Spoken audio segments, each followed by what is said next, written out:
New stars like Matt Dominguez, Jason Castro, Jose Altuve, and Chris Carter take on the Astros' biggest rivals with Matt Holliday, Alan Craig, and Yadier Molina.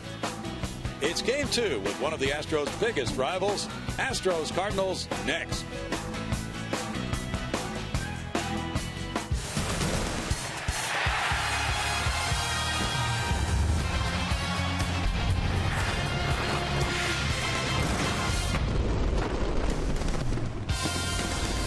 Live from Minute Maid Park in Houston, Texas, Comcast Sportsnet brings you Houston Astros baseball. Tonight, the Astros meet the St. Louis Cardinals. Good evening, everybody. Bill Brown and Alan Ashby. The Cardinals won the opener of this brief two-game series last night with a lot of hitting, and they have continued to do that throughout the season, Ash. Awfully good hitting ball club, Brownie, no doubt about that. Among the leaders in runs scored from the National League, the Cardinals were shut down for 3 innings by Lucas Harrell, but in that 4th inning, they came to life, and it lasted pretty much the rest of the night.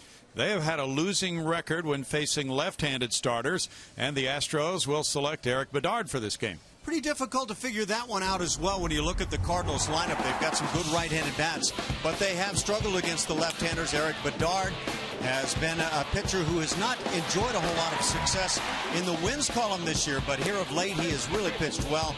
Been a stalwart in this rotation for the Astros that up until last night had been certainly a strength of the ball club for the last month and a half.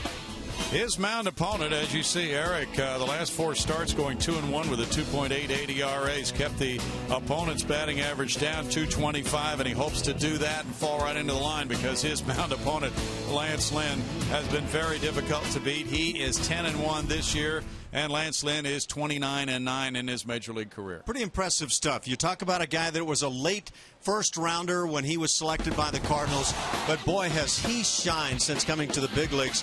Those numbers that Brownie mentions, just spectacular for Lynn, and he just seems to keep getting better. 10-1 on the year, tied for the leadership on the team with the Cardinals in terms of wins.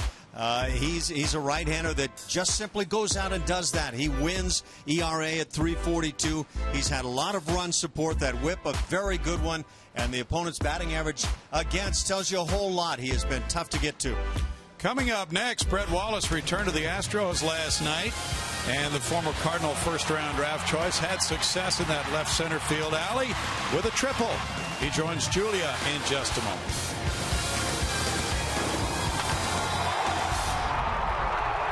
Wrap up a 2-game series here with the Houston Astros, and on the field now with Brett Wallace, who has just returned from AAA Oklahoma City, and we wanted to catch up with you. Welcome back, first off. And what was the most challenging thing for you while you were with Oklahoma City?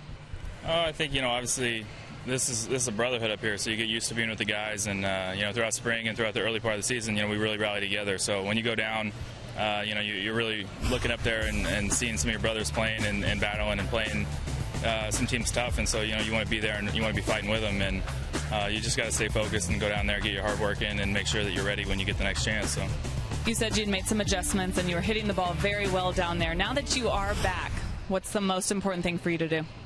I think just be relaxed and be myself. The biggest thing is when you go down there and you find something that works for you, you find that comfort zone. You want to come up here and just kind of do the same thing. So just try not to do too much and just be smooth and just go up there and kind of play with some freedom, and when you do that, the good things are going to happen.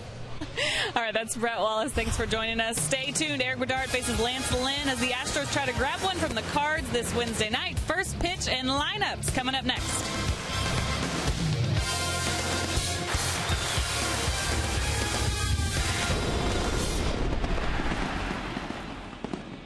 It's brought to you by Southwest Airlines. Find our fares only at southwest.com. And by your local Toyota dealer. Toyota, let's go places. It's a brief 2-game series, and the Cardinals won the opener last night 13-5. The Astros dropped their previous game at Chicago Sunday 14-6, meaning that they have surrendered 27 runs in the last 2 games, hoping Eric Bedard can throw up a roadblock.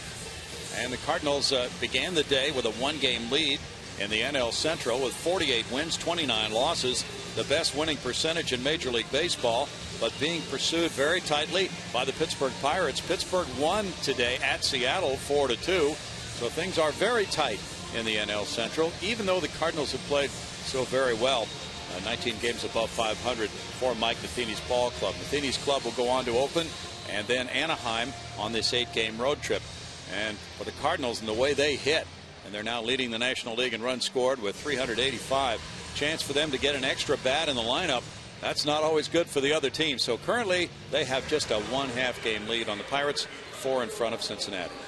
And now as they come up, we check Matheny's starting lineup for this game. And it begins with two guys who have .399 on base averages. Matt Carpenter at second and Yadier Molina with a rare start at first tonight. Carlos Beltran's the DH.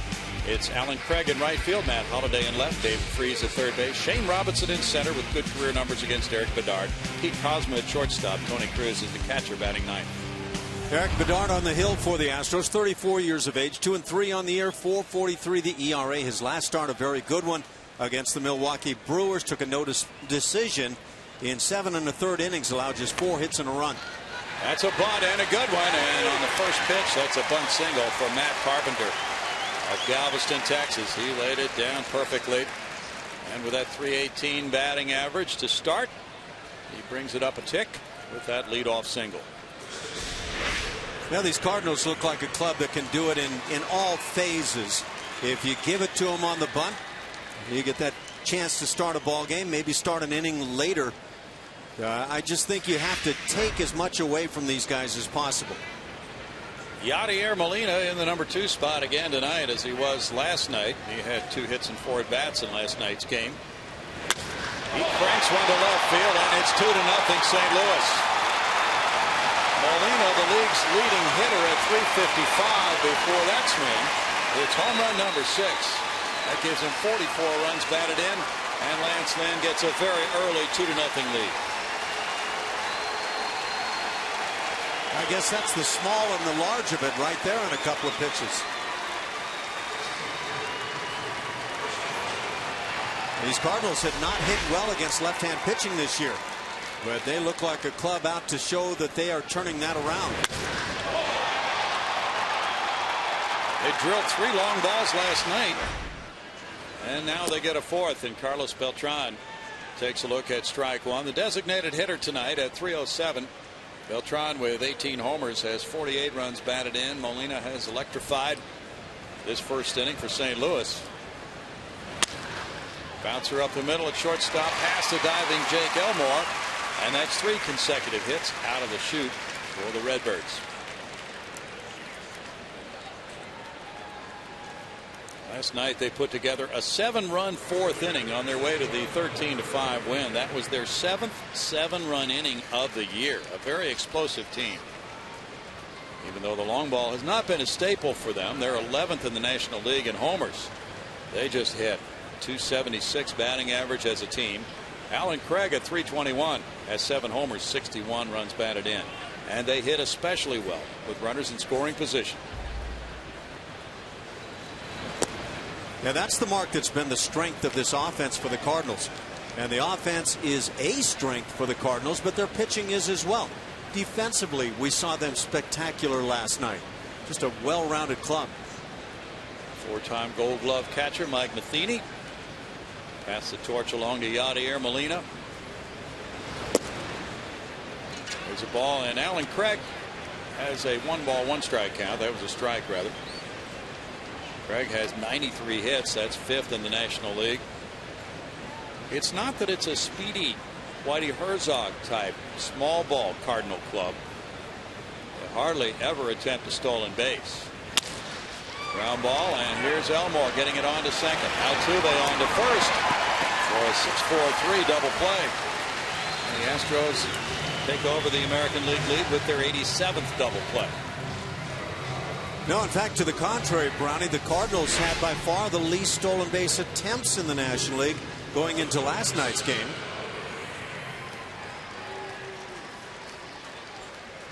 Matt Holliday was the DH last night. He had a single in 4 trips, also drew a walk. Holliday comes up, having been in a downturn the last few weeks.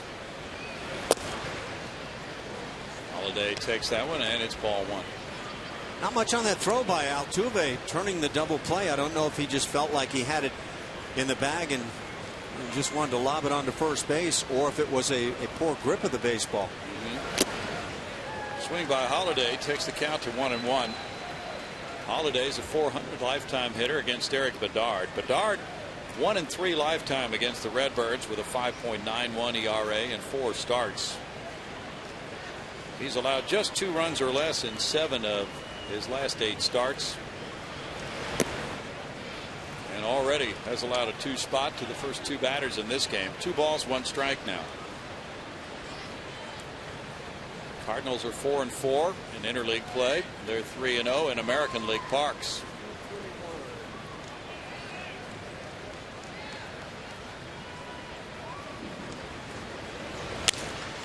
Pop up.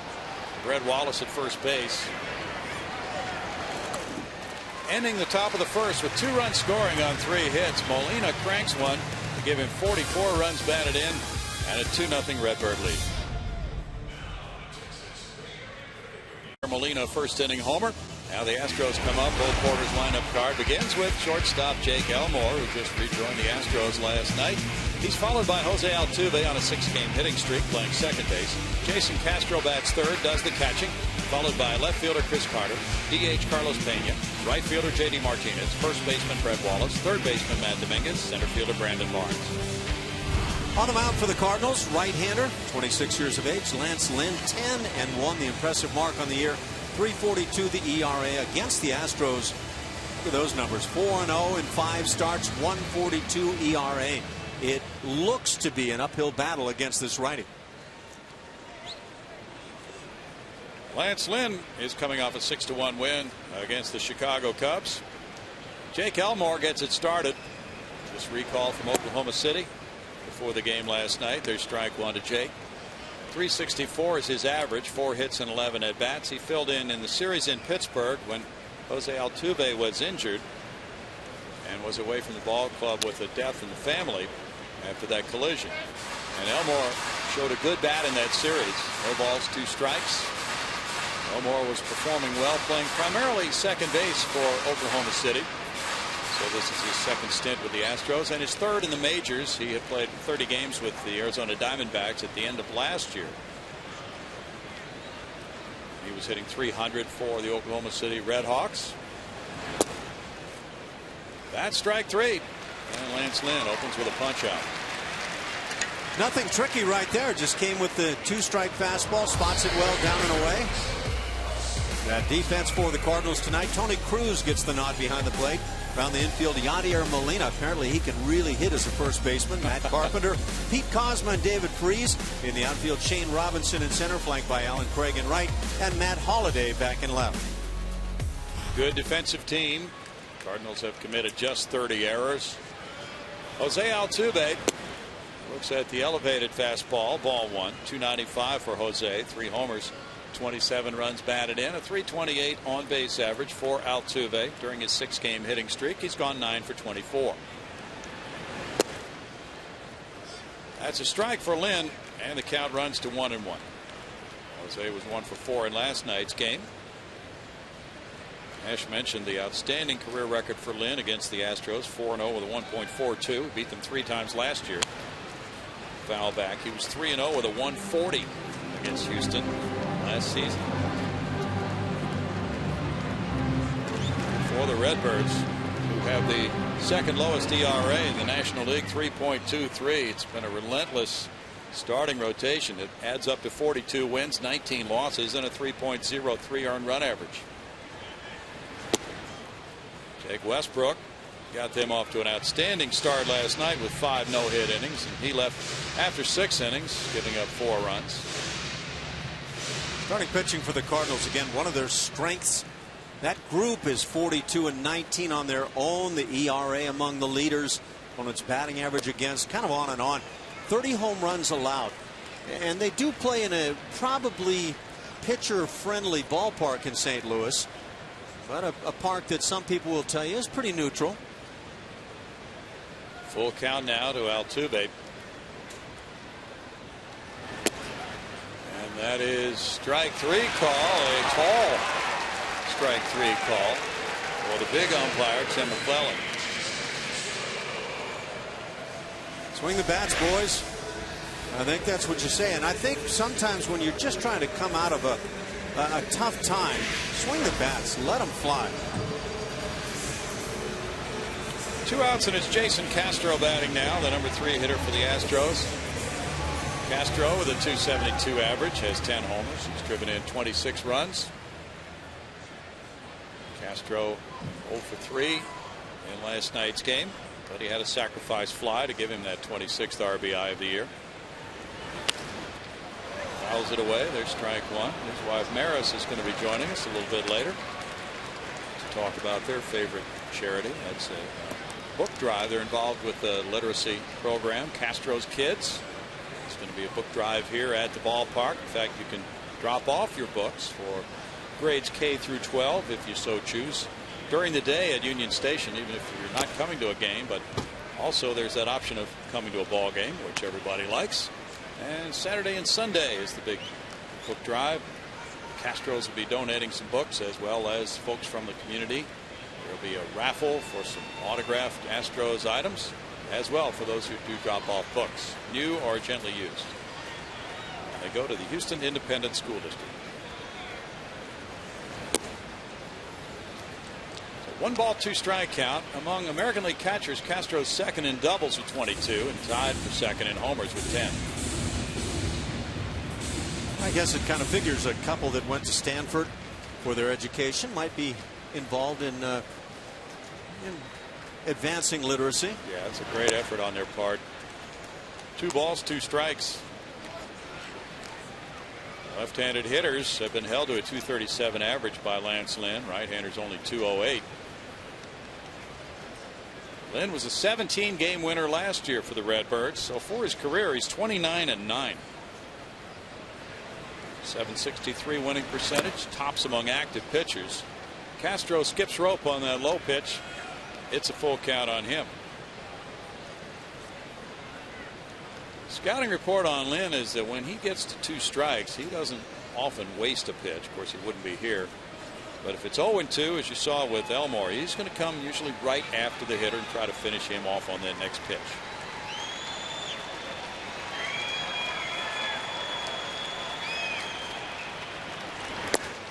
That's ball 4. Castro works his 23rd walk. Support for Chris Carter.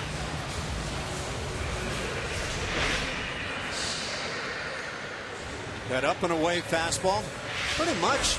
I mean, if you turn it around mirror vision, the way Altuve struck out, up and away on a heater. Carter was 0 for 3 with a walk last night. Yeah, he does have the 2-seam fastball, the 4-seamer that he can elevate. Try to get the hitter to chase that one upstairs. Lynn walks about 3 1/3 per 9 innings. Strike 1 to Carter. But in watching his stuff, a guy who's 10-1, I think the tendency is to come in and say, what is it? What's really special about what he does? Well, he'll walk a few. His fastball's been about 91 to 93. A little bit of sinking action. Haven't seen a whole lot in terms of one great breaking ball, so he just comes right at you. And again, 0-2 to Carter. time and time again.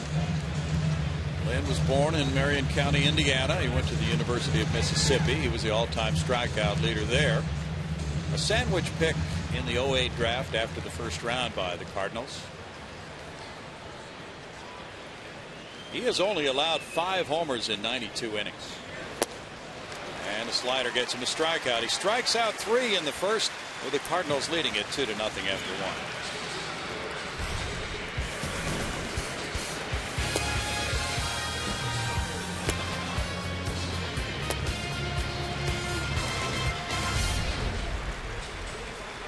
Minute Maid Park for happy hour at the St. Arnold's Bar from 4:30 to 6 p.m. this Friday. The happy hour will have $5 beer specials on St. Arnold's beer, Ziegenbach, and Bud Light. Union Station gates open early, so come join us for a cold one, guys. Good time out there. Great view. Astros and Angels Friday, 4:30 to 6 for that happy hour. And then the ball game at 7:10. And Bud Norris has pitched very well all 3 times against the Angels. David Freese, the batter. Cardinals lead 2-0. First pitch to him from Eric Bedard goes as strike one. 282 for Freese, 5 homers, 26 runs batted in. Freese hit one of the 3 Cardinal long balls last night, going 1 for 4 with a walk.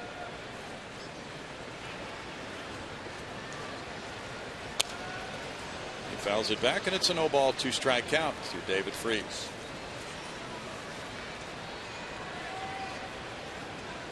Freese is on a 3-game hitting streak right now. Cardinals are averaging 5 runs per game.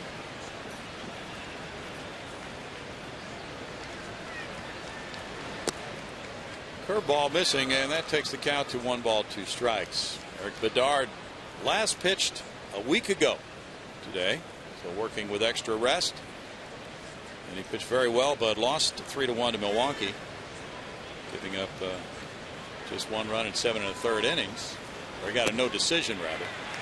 The Astros lost the game. That's strikeout number 1. He had a 1-0 lead. A runner on base left the game. That runner scored, and then the Astros went on to lose it late, 3-1.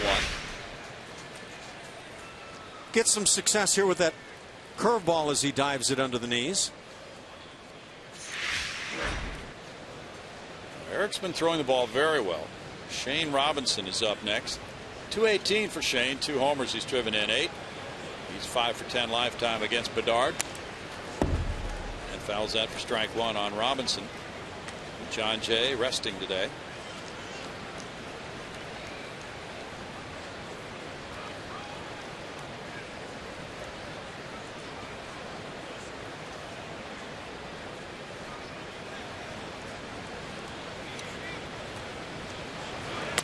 Robinson puts it in the air, and it goes to shallow right field. Altuve makes his way back and calls for it.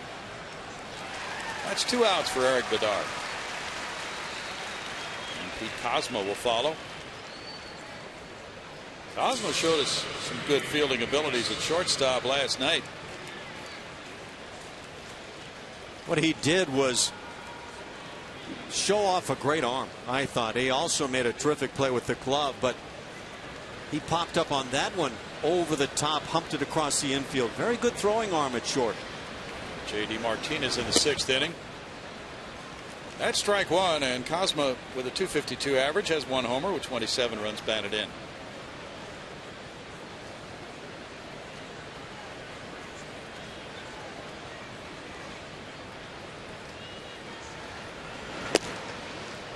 Off the plate, it's a 1 ball, 1 strike count. Kozma leads all major league rookies in games played with 75. First round pick in 07. Rafael Furcal is missing this season with an injury.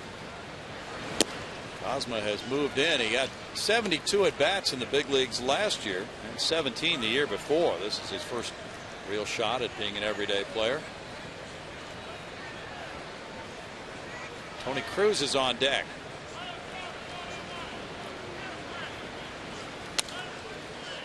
In the air and out of play.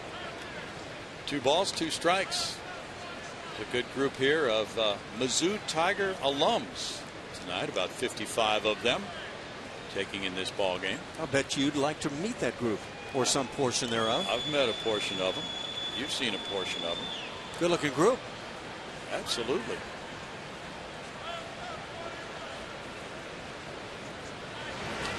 In the dirt, 3-2. We were talking with some of the Cardinal traveling party, and they were kind of wistful, I thought, Ash. They said, wistful. We don't know when we're going to see you guys again. Of course, the Astros will see the Cardinals in a few days in St. Louis, but other than that, with the normal rotation of interleague play, it would take another 5 years if they go by that rotation before these 2 teams meet after this year. How do you feel about that?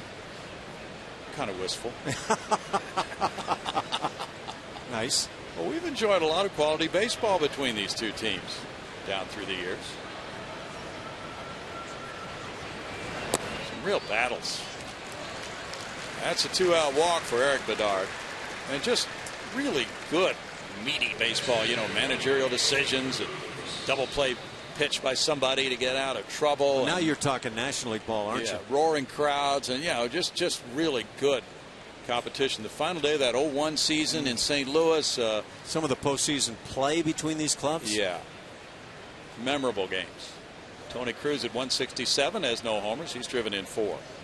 Gets a rare opportunity to start. Usually it's Molina, and Molina's caught a very high percentage of the Cardinal games, higher than any other team. That's a strike. Molina has started 71 of 77 games at catcher. That's 92.2%. No other major league player has started 90% of his team games at catcher this season.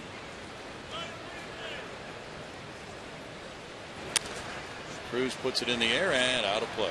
Saw a great stat on Molina, and what it was about was attempts of stolen bases against the Cardinals, and that figure is 200 plus below the next best team in terms of just having teams not try to run against them over the career of Molina. He has been that much of an impactor. Now I imagine their fine pitching has also helped in that regard. Sure. They've allowed 19 steals and they've caught 13 of their opponents' attempts so far this year. That's tough sledding for the running game against the St. Louis Cardinals. This is only the 8th start for Tony Cruz all season. You might have had to shuffle around for a scouting report on him. They might have to give him that old nickname they gave the third base coach, Jose Oquendo, the secret weapon. Is that what Jose was? Yeah. Now, was he a secret weapon when he was playing? Because pretty good ball player. He would hope not. That's a ball, and it's 1-2. 93 on the fastball from Bedard, a pitch that he thought was right there. And some hollering coming out of the Astros dugout. Yeah. Good job by the catcher. Doug Brocail wants that pitch. You know that. Anybody who's ever towed the rubber wants that one.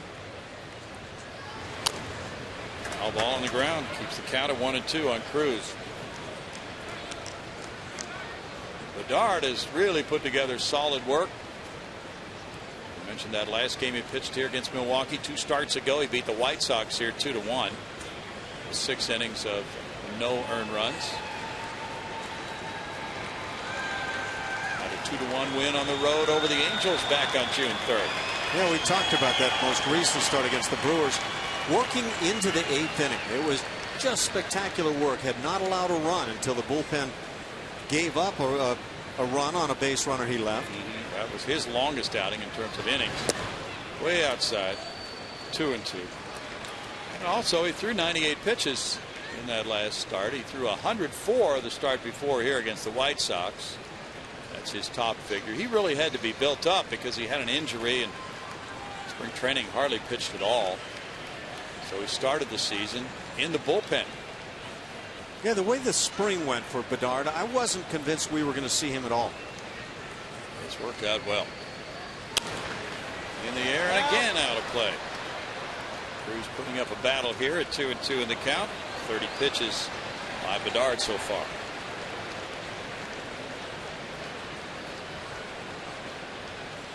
He's got one of the most nonplussed attitudes, facial expressions you'll run into. He is just a blank book on the hill. Yeah. You like that? I do. He shows nothing either way.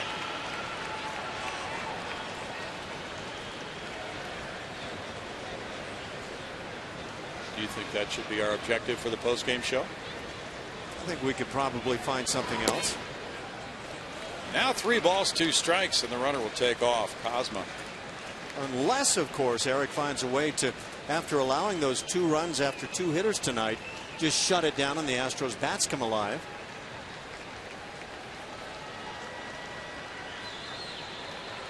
Yeah, you won't see a different look if he's winning 6-0 or trailing by that number. He's wearing the mask. Runner going, and it's a swing and a foul tip strikeout. Well, he didn't foul tip, but he missed it. According to the umpire, Tim McClellan, strikeout number 2, and it's 2-0 Redbirds.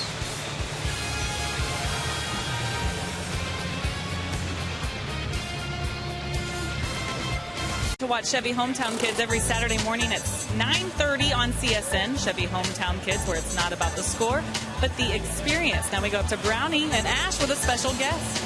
Maris Castro, kind enough to join us, and Castro's Kids is what we want to talk about. You're a Stanford gal. I am. And we've been talking about this before you arrived, so your ears might have been burning, but the fact that you and Jason, both coming from Stanford, literacy is a big cause for you, and it's great that you put together this book drive for the HISD. Yeah, we're very excited.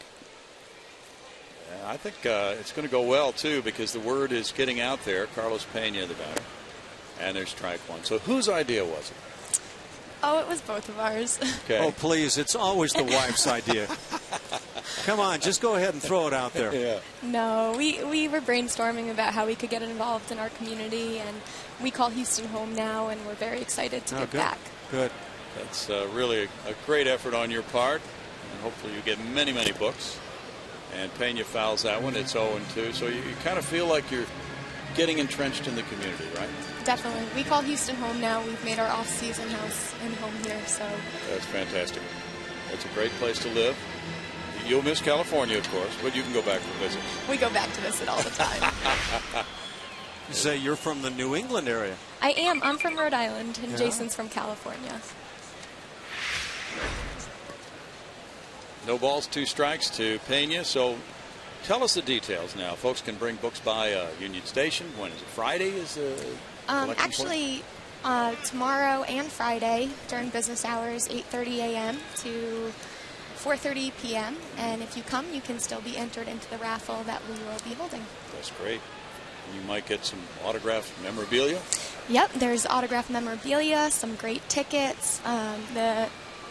With the tickets, you'd be able to go down and watch BP from the field. So some great prizes in the raffle. Terrific. What about for those of us who have already given away all the books that we have to give away? Is there another way to contribute? Definitely. You can also buy new books. We're asking for both new and gently used books. So cash still lives? Fly ball out to Robinson in center. Cash is always king. You'll accept cash, won't you, Maris? Yes, if you want to make donations, you can make it through the Astros Foundation, and they will earmark it for us to purchase books. So we can do that the next couple of days. Tomorrow not being one of the days, but Friday, Saturday, I guess, huh? Is that what you're saying? Well, you can bring books in tomorrow at Union Station. Okay. Right. Or Friday during the day until 4:30, right? Yes. And you don't have to have a ticket and come to the game to do that. But then the actual book drive is Saturday and Sunday, right? Right. Saturday and Sunday from the time that the gates open until first pitch, we'll be collecting books at most of the main gates, as well as the community. Oh, yeah. Well, you're on your own here. I can't help you. That little, I'm not I've sure seen it. what it's I know what called. you're talking about. It's right inside when you come through the gates from Union Station into the ballpark. That little community, I can't think of the name of it either, Maris, but it's right there inside the Union Station entrance to the ballpark. And so there you have the raffle there that Maris talked about. And it's going to be a fun time this weekend. A lot of books will be brought in by people and will be used by those students in the HISD. J.D. Martinez puts it in the air, and the first baseman, Molina, makes a catch. That's out number 2. So are you considering a life in TV now that you've kind of broken through? I don't know about that one. It's fun. Really, it is. It is. It is. You guys have some good seats up here for sure. Can you believe these seats? We pay very little. We've got a nice discount on these seats, too. I don't know. Can I stay here the whole game? Did you get charged coming in? You're allowed. But No. the guys on radio want you on, though, too. So you can make your way down. And Brett Wallace, the batter now. Well, you have brightened up the picture of us here in the booth immensely here this evening. Thank you. You have, yes, you've brightened our evening. Now, if you could just get us a double here from Brett Wallace. Okay. And then maybe a homer from Matt Dominguez. How about that Castro guy? We got to get that bat contributing tonight. Of course, he is the only base runner to this point. Tough pitcher on the mound tonight. That's to center field. Robinson backing. And that's out number 3. It was a quick visit, but hopefully folks got enough details. And thanks, Maris, for being on with us. Thank you for having me. Good luck with the book drive coming up. It's 2-0 Redbirds. homer by Yadier Molina. Just a reminder as you enjoy a cold one to look forward to Miller time later in tonight's game. Brought to you by Miller Lite. Fans enjoying this one. It's a brief 2-game series. A day off tomorrow. A brand new series starts for the Astros against the Angels Friday night. Matt Carpenter comes around for the second time. He bunted for a hit to lead off the game. Now he fouls this one, and it's strike one for Eric Bedard. Bud Norris has been really effective against the Angels. He'll be on the mound Friday night at 7:10 against Jerome Williams. Bud 5-7 overall, but 3-0 against the Angels with an ERA of 0.43 for 3 starts. Bedard delivers, and it's a ball to even the count at 1-1. Cardinals have won 8 and lost 10 against left-handed starters. Mike Matheny does not have a particular explanation for that. Bounced, and there's Wallace with the play. Tossing to Bedard. 1 out. Yeah, I don't know how you do explain that away when you've got right-handed bats like Yadier Molina, Alan Craig, David Freese, Matt Holliday, Carlos Beltran, a switch hitter. Really makes no sense. No. Here's what Molina did in the first inning. Paul didn't stay around long. You get a couple of pitches into a ball game, you're trailing 2-0. Can be tough, but Eric Bedard trying to get this turned around. Molina really rocked that pitch. Now he goes for this first pitch and fouls it away. There's strike one on Molina. All but 8 players on the Cardinals' current roster, active or disabled list, made their major league debut with the team. And that's by far the fewest number of those players in the major leagues who have come from other teams. So it's a homegrown type operation. Molina included. He was a 4th-round pick in 2000. Those who came from elsewhere, guys like Carlos Beltran, Matt Holliday, Jake Westbrook, who pitched last night, Edward Mujica, their closer, but the core of their team has been homegrown. Makes you wonder how a guy with the catching tools, the arm, everything that Yadier Molina and the name Molina, the catching name, can last to the 4th round. Yeah, it really does. Molina attacks that pitch. Altuve sliding. He caught it on the line. Molina crunched it, but Altuve got over there for out number 2.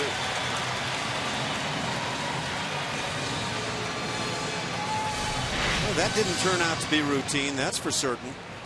This ball just gets scalded, and I think that maybe even surprised Altuve in the end how sharply it was hit. Carlos Beltran, he's single to center field. He's been getting a mixed reaction from Astros fans during this series. There's ball 1.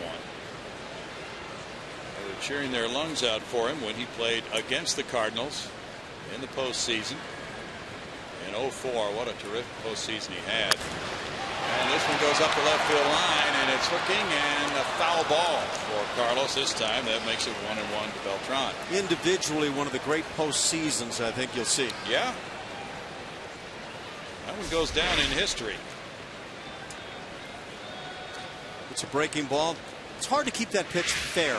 You can get the barrel to it and hammer it sometimes, as Beltran did here, but you hook it foul. He hit 8 homers in that postseason. Fouls that one 1 and 2. He hit 4 against the Braves, driving in 9, hitting .455, and 4 more against the Cardinals with a .417 average against them in the NLCS in 04. Yeah, that's the case of a guy that just kind of takes the team on his back and says, "Get on, boys, we're going for a nice ride here." Fly ball out to center field. Brandon Barnes for out number 3. In the middle of the 3rd, it's the Cardinals 2, the Astros nothing.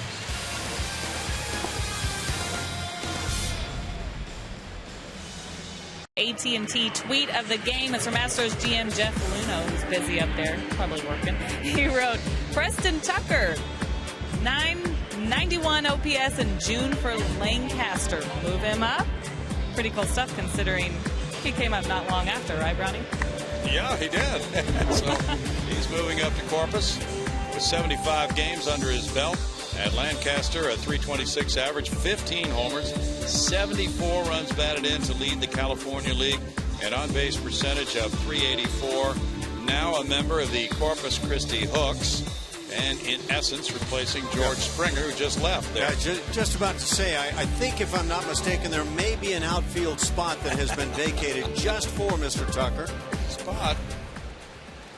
Now it's 2-0. Lance Lynn with the lead, facing Matt Dominguez. Dominguez goes to right field and backs up Alan Craig to the warning track.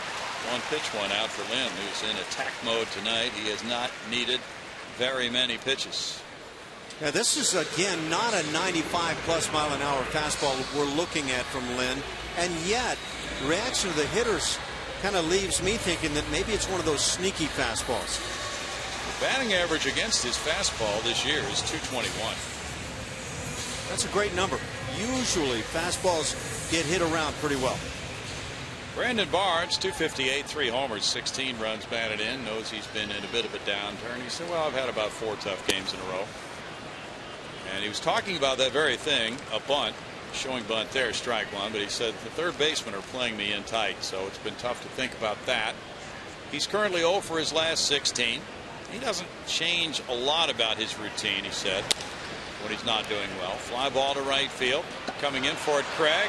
Craig sliding, and Alan Craig got there. And the second baseman, Carpenter, had to peel off to avoid a collision on out number 2. Yeah, we've got a brief 2-game series, so you don't get a great peek at what teams do. But we know statistically the Cardinals can hit and pitch. I have a feeling what they do is also play a very steady, sound defense. They've made some fine plays. Well, you saw it there. Craig was calling. Carpenter got out of his way. Craig made a good catch. There's Molina at first. Cardinals have a .990 fielding percentage. That's the best in the National League. Now here's Elmore. And it's not only fielding percentage that we're looking for when we talk about a team's defensive capabilities. It's range. Elmore struck out looking. Strike, 0-2.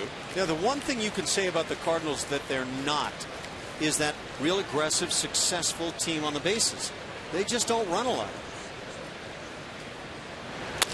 Ground ball to shortstop. And the quick throw from Cosmo makes it a 1-2-3 third. That's 3 no-hit innings for Lance Lynn. And it is 2-0, including a jam in right by Craig.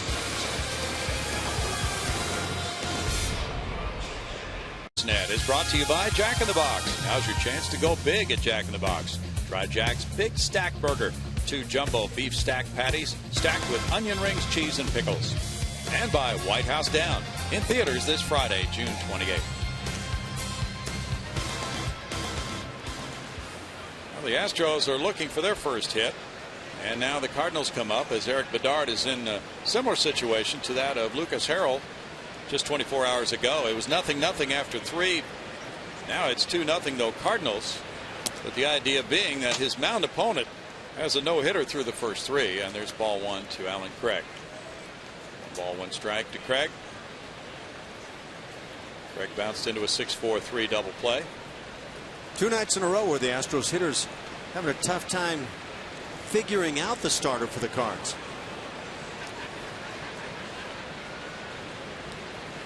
Cardinals had been swept by the Texas Rangers at home in the previous 3-game series. It's a 2-ball 1 strike count to Craig.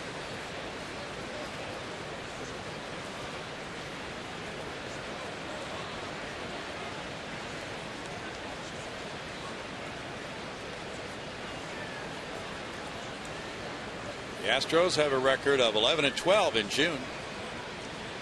They've played 500 balls since mid-May, 19-19. High drive left field. Alan Craig makes it 3-0 St. Louis. That's number 8 for Craig. 62 runs batted in. He ranks second in the National League.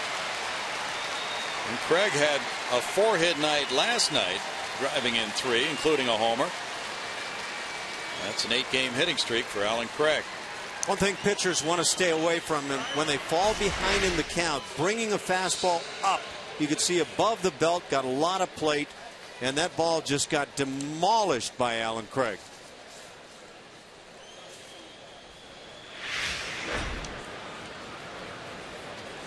Craig adds on a second Cardinal long ball, and Matt Holliday will follow. Holliday popped to first. He shoots one the other way, and the right fielder comes over toward the line, J.D. Martinez. That's out number one. By the way, Justin Maxwell, who's been playing right field for the Astros most of the time since he returned from the disabled list and from a rehab assignment, was to have undergone some testing tonight at 6 o'clock. We have not received any results from that testing for a possible concussion. There's a standardized test in Major League Baseball given on the computer, and that's the test he was going to undergo tonight. He said he felt better today when he got up than he did last night. David Freese with ball one. There's still a headache involved, and he's had 2 previous concussions, we understand. There is a 7-day concussion disabled list in the major leagues. That's a possibility for him. And if that is the case, then the Astros are allowed to add another player to the roster to replace him during those 7 days. Today could be day 1 of it, but they did not get an extra player here for this game. And obviously he's not going to be used in this game tonight.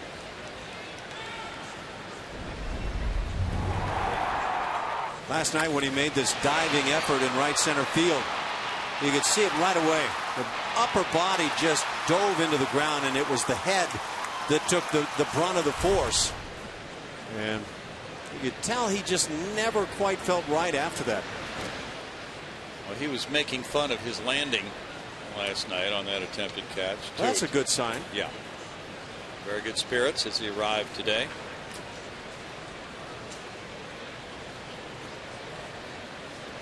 Shane Robinson's on deck in a 3-0 game.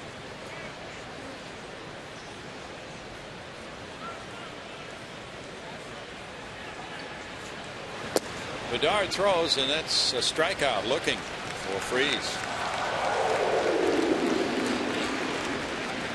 Come to Minute Maid Park this Friday. That's June 28th. For a big and bright Friday night, the Astros take on the LA Angels of Anaheim. 7:10 start. Stay after the game for a spectacular fireworks show featuring the musical hits of Michael Jackson. Presented by Marathon Oil. Call 1-877-9-ASTROS or visit Astros.com to get your tickets today. Shane Robinson takes, and there's ball one to Shane. He hit a pop up to second in the second inning. It'll be Bud Norris and Jerome Williams Friday night at 7:10. Saturday a 3:10 start for Jordan Lyles and Joe Blanton. Sunday it's Lucas Harrell and C.J. Wilson at 1:10. Dallas Keuchel, who pitched in relief last night, will follow them in the rotation. He'll pitch the July 1st game, the Monday night game against Tampa Bay. It's 1-1.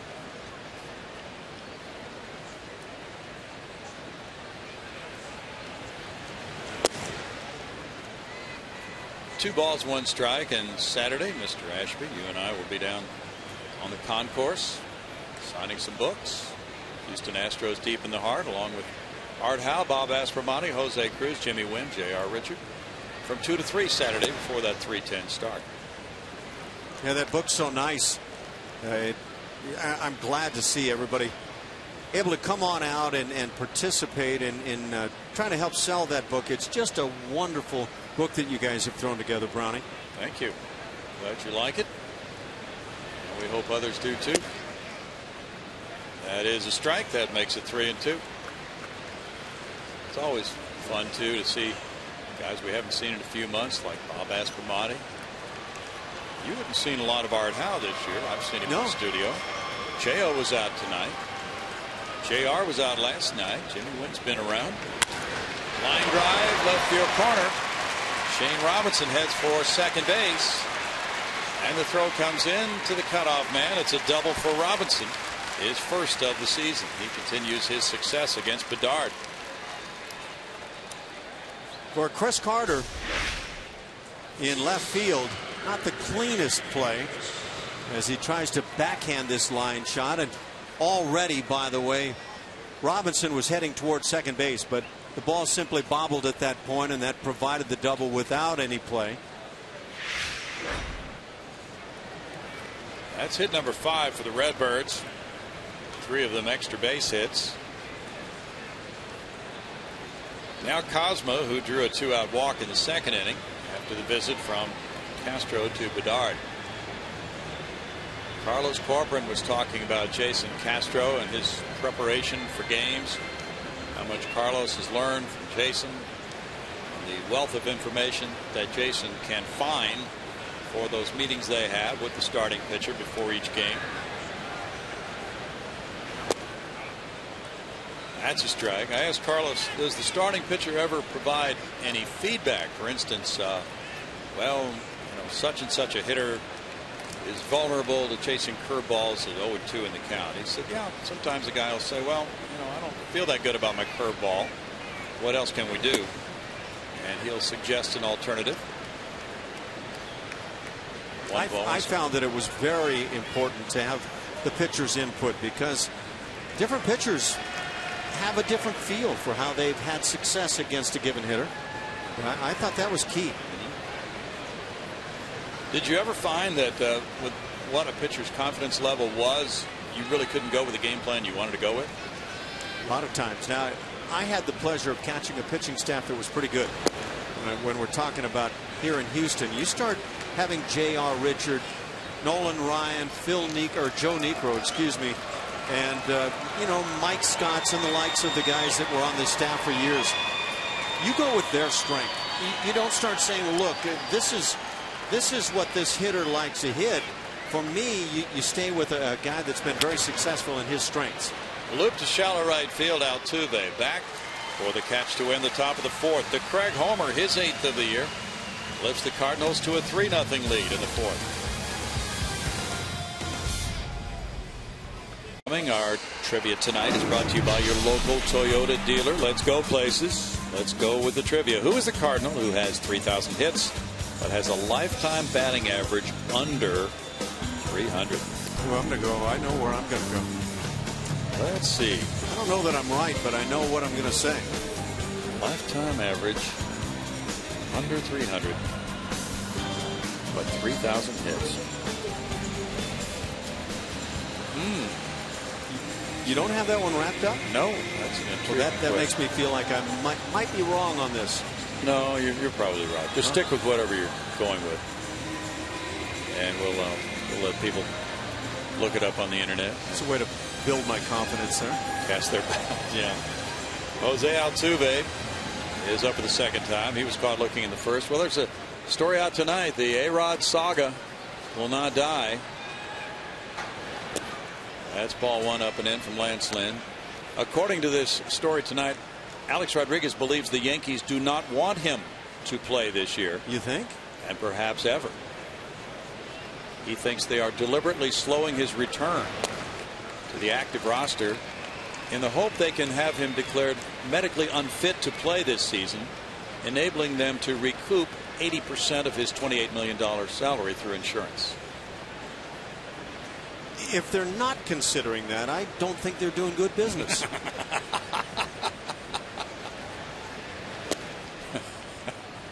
Or in lieu of not signing him to the deal to begin with, they might have done some good business. Did anybody watch the postseason last year? Yeah.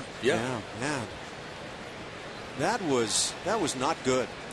And that memory still haunts guys in the Yankee front office. We understand Brian Cashman apologized today. And well, he should. Yeah, I didn't think that was very professional at all, his response yesterday. I think a lot of people got a kick out of it, but I have to agree with you. 2-2.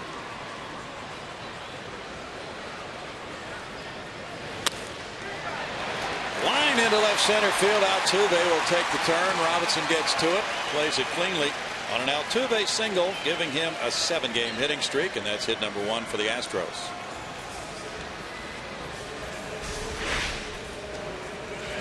Just reaching out, putting it on the end of the bat, and hitting a nice little line drive into left center field. Altuve at times has a magic wand that he employs. It's awfully good work.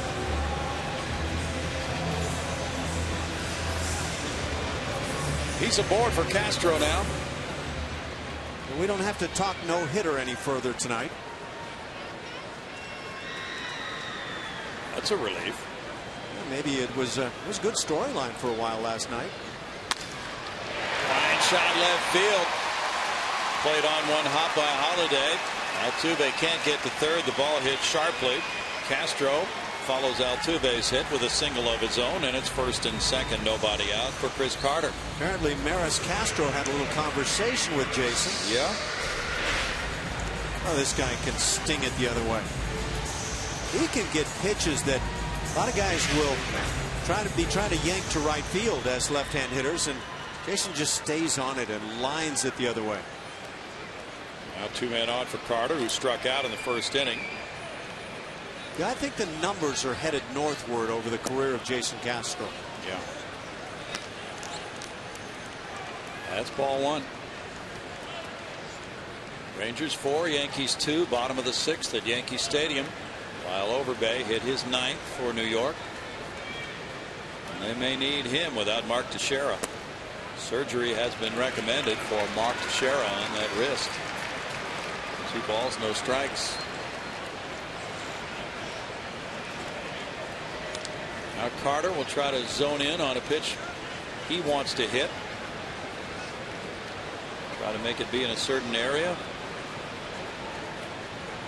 Stepping back is Lynn, who's 10-1. Max Scherzer, the major league leader in wins, with 11.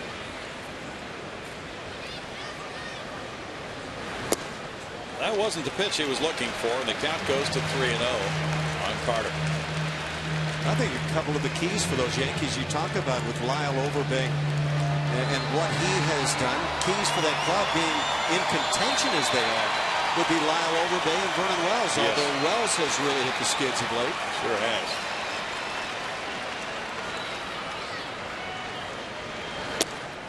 That is a walk, and the bases are loaded. Lynn was not going to give in to him on 3-0, so now he'll face Pena with 3 men on, nobody out.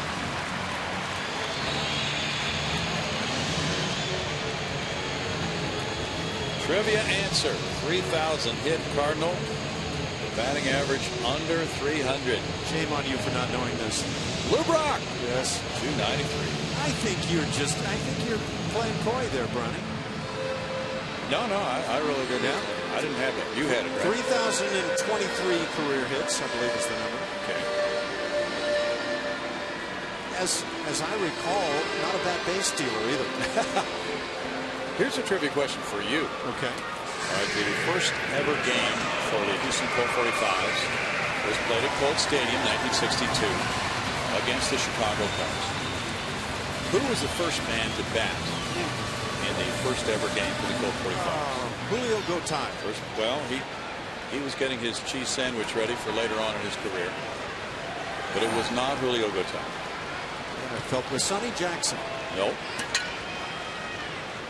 Carlos Pena. Looks at ball one. He hit a fly ball to center field in the second. All right, your time is up. The answer to that question is Lou Brock. Oh, was it? Yeah. It was a Cub. My goodness, first hitter of the game. It was a Cub. Yeah, I'm running on the wrong side of the tracks there, aren't I? Well, you got me on one, so I thought I had to even the score. Lou Brock only hit 293. That's a disappointment. He could have bunted 293. He probably could have.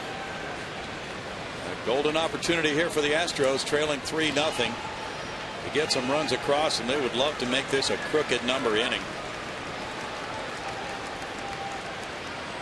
You know, you might be surprised to know what the lifetime on-base percentage for Hall of Famer Lou Brock was.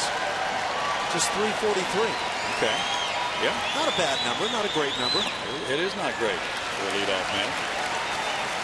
Now 2-0, and it gets interesting because there have been 6 straight balls thrown here by Lance Lynn. He has not been dogged by control issues. He's walked 35 now in 95 innings.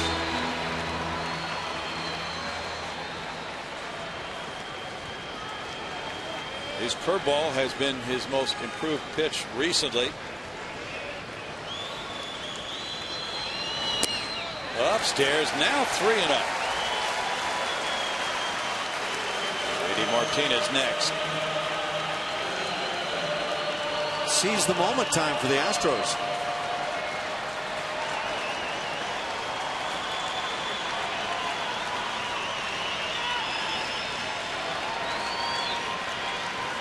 Altuve, Castro, and Carter, the base runners. And ball 4 forces in a run, 3-1, and Lynn throws his hands up. He wants another baseball. He has back-to-back walks after back-to-back singles. And JD Martinez will be next. That said a lot about the confidence that Lynn has in his breaking ball. He turns to it on the 3-2, and clearly what he was doing was staying away from the big grand slam scenario.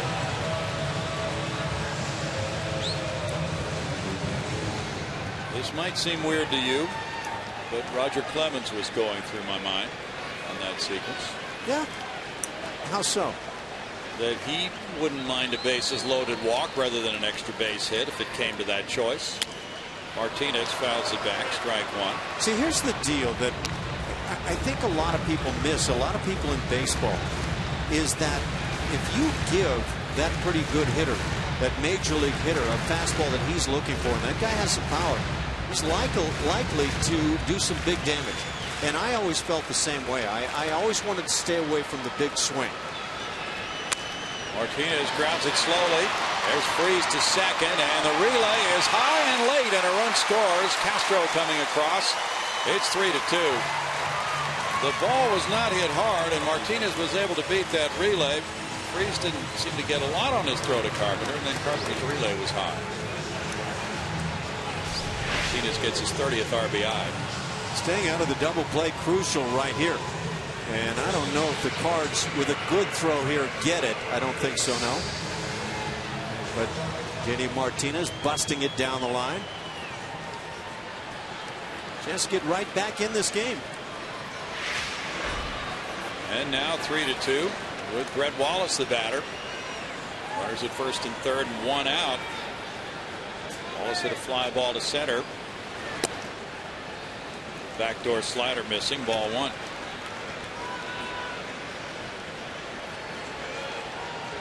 Wallace said that he has made some adjustments in the positioning of his hands since he was with the Astros earlier this year.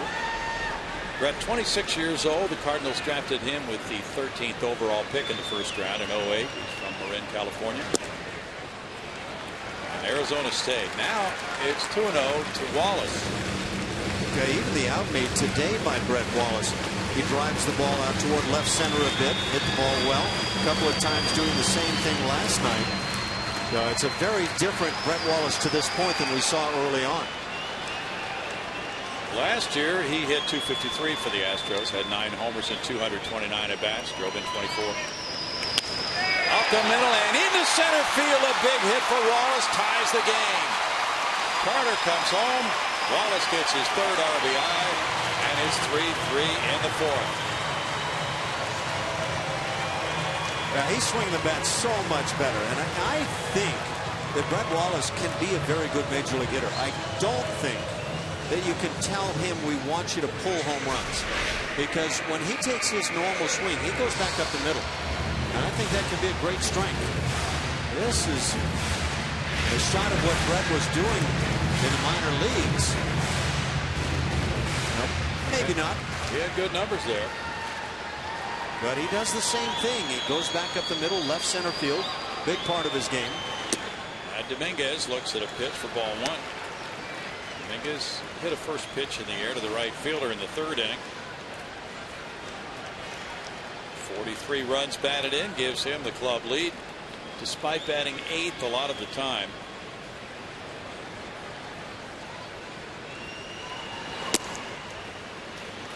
It's 2-0. Well, you checked a while back, and there was no number 8 hitter that was close to Dominguez in terms of runs batted in any other club this year. He's second on the club in home runs with his 11. And normally you would say, well, you know, this is a club with an eight hitter that has 11 dingers and over 40 RBIs.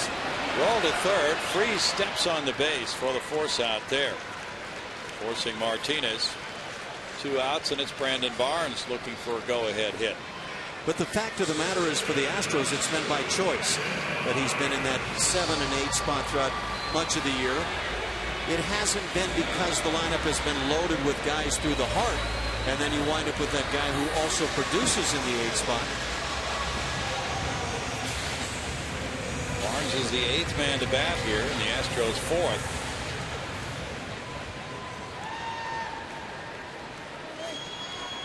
Brandon's hitting .400 with runners in scoring position. 10 for 25.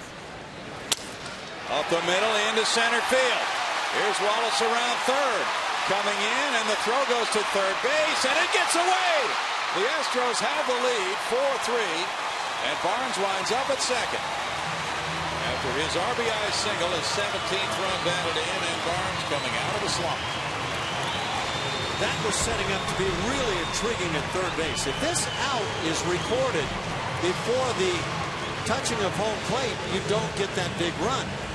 And as that throw was coming in, I couldn't tell which was going to take place first.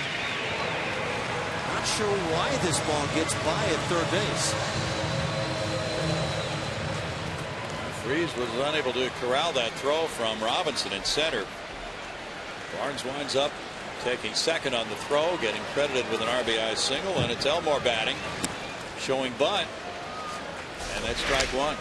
It wasn't a case of Brett Wallace not digging from second base, just a case of Brett Wallace not being all that fleet of foot. Now he takes off from second, he's digging coming to the plate, but this play at third had a chance of preceding that run. It was certainly going to be close. It might have been for David Freese the fact that that throw from Carpenter seemed to be coming out of the base runner's uniform. Dominguez very well may have been. The white uniform. It's 2-0 now.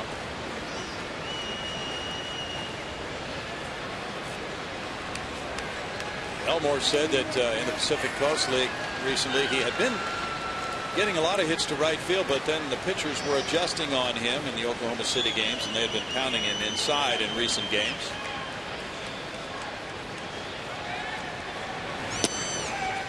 Takes that pitch for a strike on the outer edge, and that makes it 2-1 for Lance Lynn.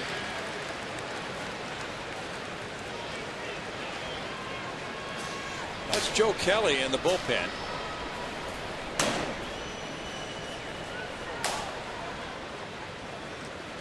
Altuve's on deck. Grounded to short, or the third baseman cuts across Freese and throws him in. And the Astros bat around in the 4th inning. They take the lead with a 4-run frame, coming up with 4 hits and leaving 2. 4-3 Houston after 4.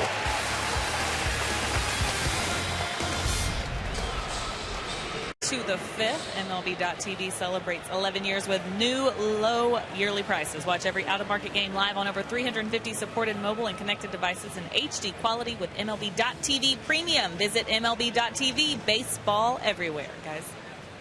Thanks, Julia. 4-3 ball game. The Astros come up with a big 4 spot in the 4th inning to hand Eric Bedard the lead. Tony Cruz leads it off here in the 5th.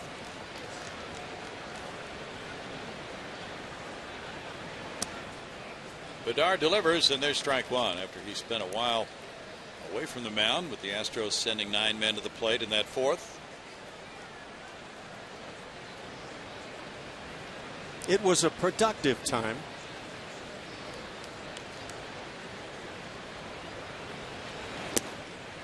Bedard misses there, and the count is 1-1.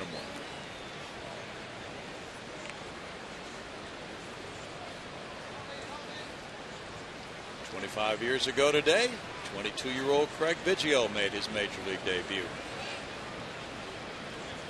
Starting at catcher in the Dome against the Giants. 1 ball, 2 strikes. Jim Deshaies was his battery mate. Bidge was 0 for 2, scored a run and stole a base in a 6-0 win. He could scoop. Certainly one reason the Astros wanted to get him out from behind the plate and move him to second base. He later played the outfield, of course, as you know. Banged off the leg of the hitter Cruz to keep him at 1-2. Yeah, I thought his tools were excellent to take advantage of, maybe in center field or as the second baseman, and he did both. Just he could do it all. There has not been another player like him really in Major League Baseball history. And yet for some reason the voters for the Hall of Fame did not see fit to put him in the first ballot. They'll come to their senses. I think they will. Cruz strikes out. That's strikeout number 4 for Eric Bedard. Again, the big curveball, big bender, picking up the strikeout. Eric's become very consistent with that pitch. The batting average against his curveball is only 200. Now here's Carpenter up for the third time. He bunted for a hit and scored on the Molina 2-run homer in the first. He grounded out in the third inning. And he takes strike 1 here. Carpenter has really given this club quite a bit. He has scored 58 runs this year, tied for second in the National League. Has 94 hits, 400 on base average. Bouncer first. Wallace with the play. 2 outs.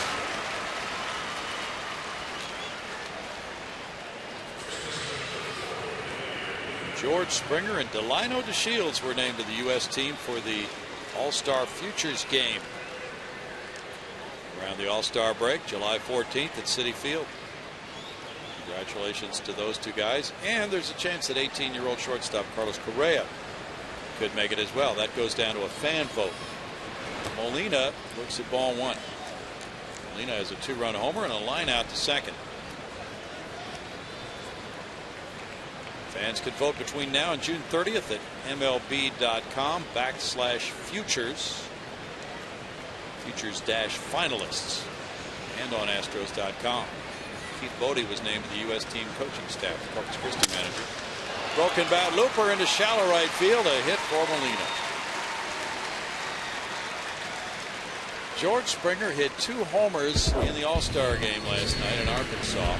That's just showing off. Nice to make an All-Star team, but how about going oppo? Just a special player. He can steal bags, hit with power. There's his second. I don't know if he even got that one, but slender fella can drive it. Now he may be in Nashville tonight. That's where Oklahoma City is playing tonight. Carlos Beltran, the batter. Ball 1. You know, we joke about that in the major leagues when somebody goes 10 for 10 or something. He needs to be called up to a higher league. You know, Springer's performance certainly dictated that he be called up to a higher league. And did he ever leave the Texas League with a splash with those 2 home runs? It's a shot, and Dominguez stayed right there and picked it up with those soft hands on 1 hop and got the force out at second on Molina. 5-4. No runs, a hit, a man left. It's 4-3 Astros in the 5th. It's the Geico quote coming up. Mike Elias, director of amateur scouting, with this quote: "Building the minor league system is not a one-time process. We want a continual pipeline arriving, and doing that sustains a contender. We're almost there, and so is that young talent." And boy, that young talent is coming along in a big way for the club. And with the movement of those players up a level, several guys have done that. It's been a rather dizzying time to keep tabs on all these guys. Jose Altuve started the 4-run inning with a single to left center field in the 4th. That was the first hit off Lance Lynn. Altuve's 1 for 2.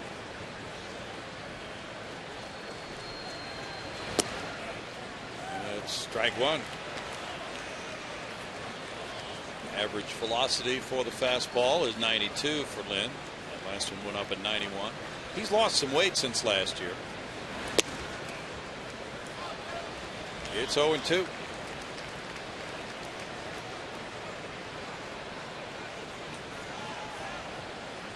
Shelby Miller has moved into the rotation, and he's given the Cardinals another dynamic arm. More on the way. 1 ball, 2 strikes.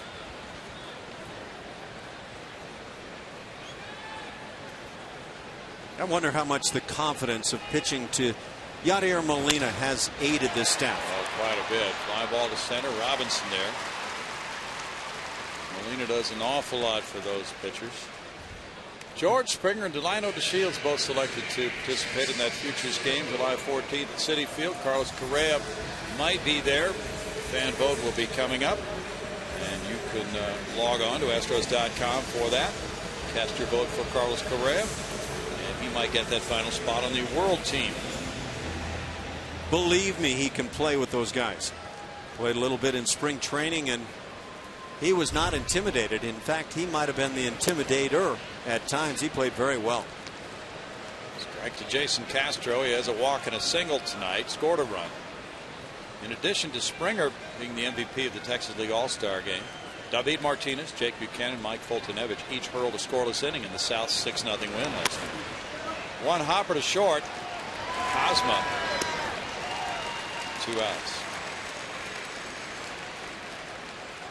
Those are some names you've been hearing, and Buchanan is accompanying Springer on the trip up to AAA Oklahoma City now. Would love to see the stuff of Foltynewicz in that All-Star game if for an inning he was able to bring it up triple digits again, because he's done it numerous times. Yeah. Chris Carter, he has a strikeout and a walk, scored a run. By the way, Ross Seaton and Wade LeBlanc both cleared waivers. They both stayed in the Astros organization. That's a strike. Seaton was outrighted to Corpus Christi, and LeBlanc outrighted to Oklahoma City. It's 0-2 to Carter.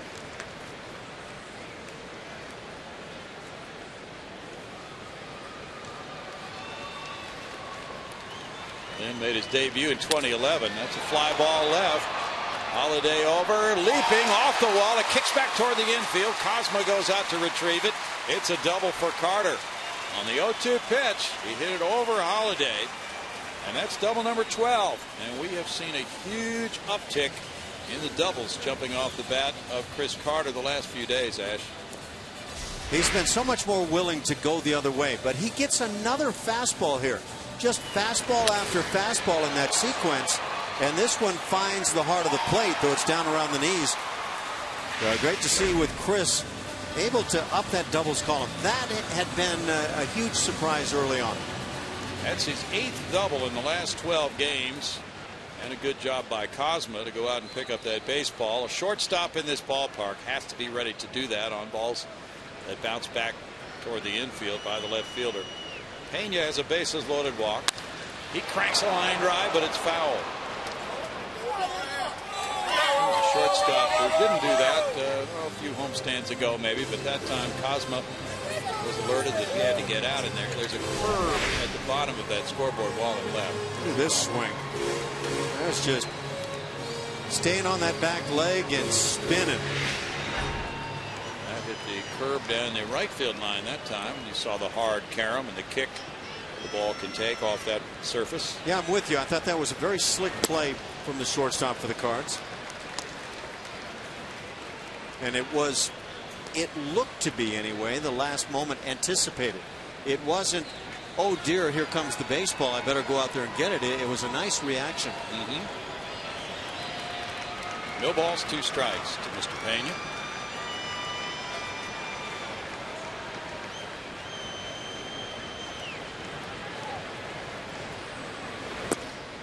One and two. Carlos had some fun with the rookie Mark Krause last night after Mark got his first major league hit. That was a double in the 9th inning. Carlos defaced a baseball that was not the ball used for his hit, but this happens all the time with a rookie. He wrote Mark Krause, but he misspelled his name on the ball, and he misspelled the name of the pitcher who's facing, and presented that to him in his locker. He later gave him the authenticated baseball. Did Krause buy into the mock job? He said that he was wise to it. Yeah, those rookies always are. 2-2. But wouldn't you think that after this legend has happened over a period of 20 or 30 years, word would get out? Top secret down in the clubhouse. You got to sign waivers when you get in. Yeah. Now it's 3-2 to Carlos Pena. could be a very interesting pitch coming here in a one-run game. And you did not get anything to swing at his last time up. He has 25 runs batted in. J.D. Martinez on deck. Carpenter's in shallow right field. Lynn steps off. Lynn's thrown 74 pitches, 44 for strikes.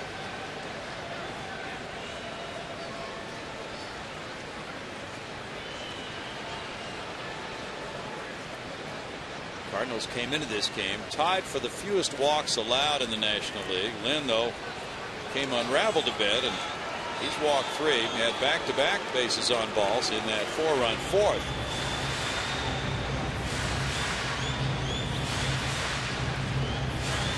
Julia? Hey, Brownie. Tonight's Sportsnet Central is presented by TXU Energy, and we will follow Astros post-game live, so everybody stay tuned for that. Yeah, a lot of news in the world today. And that's where you can get caught up on it. Sportsnet Central by TXU Energy, following Astros post-game live. With Marius Payton and Eric Young. That's another walk for Pena. And that's number 4 of the game for Lynn.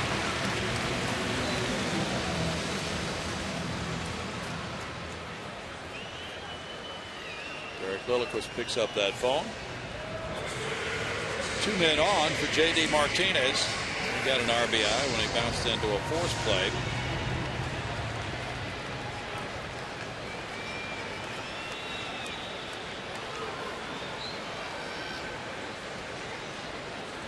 Red Wallace is on deck.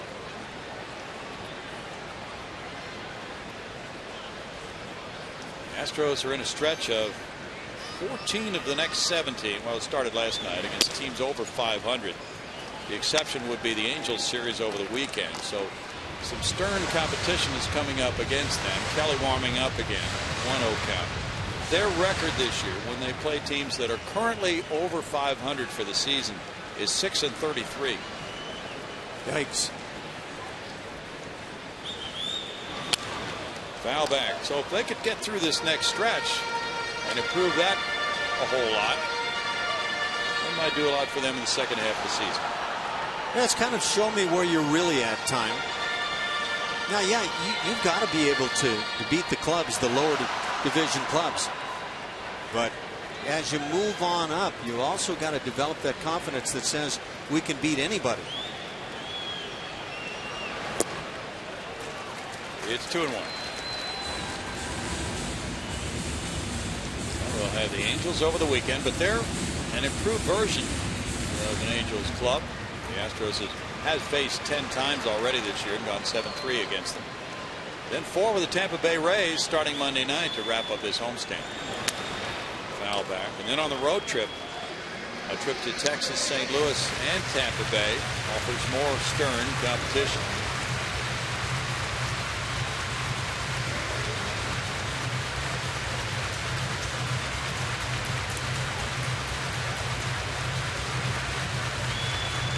Nine pitches for Lance Lynn.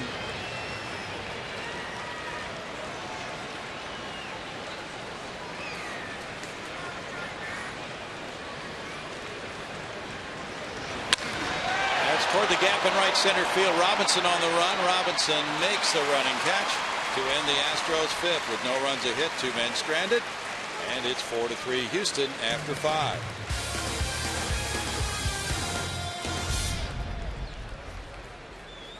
Their 4-run fourth inning when they batted around.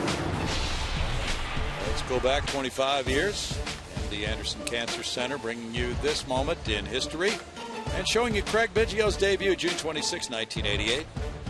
After being drafted in the first round the year before from Seton Hall, he made his major league debut against the Giants, walking in the fourth, scoring the game's final run over stealing second in a 6-0 win for Jim DeShays. Now the first pitch here in the 6th inning to Alan Craig is ball 1. It's a funny thing when you play with a guy who becomes a Hall of Fame type player. And Craig Biggio certainly is that. But when you first see him, you think, well, this guy's good. He's got some good tools. But you don't see Hall of Fame. True. I played with Dennis Eckersley when he first came to the big leagues. He was good. Very good. But never thought of anything like that.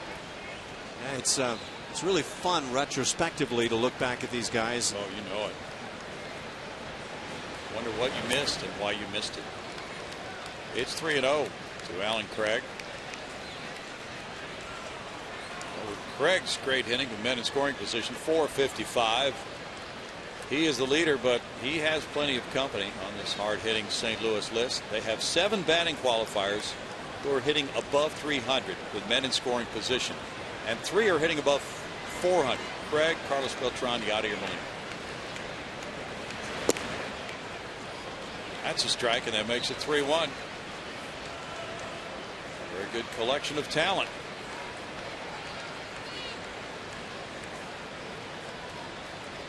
Cardinals went 5 for 9 last night with men in scoring position.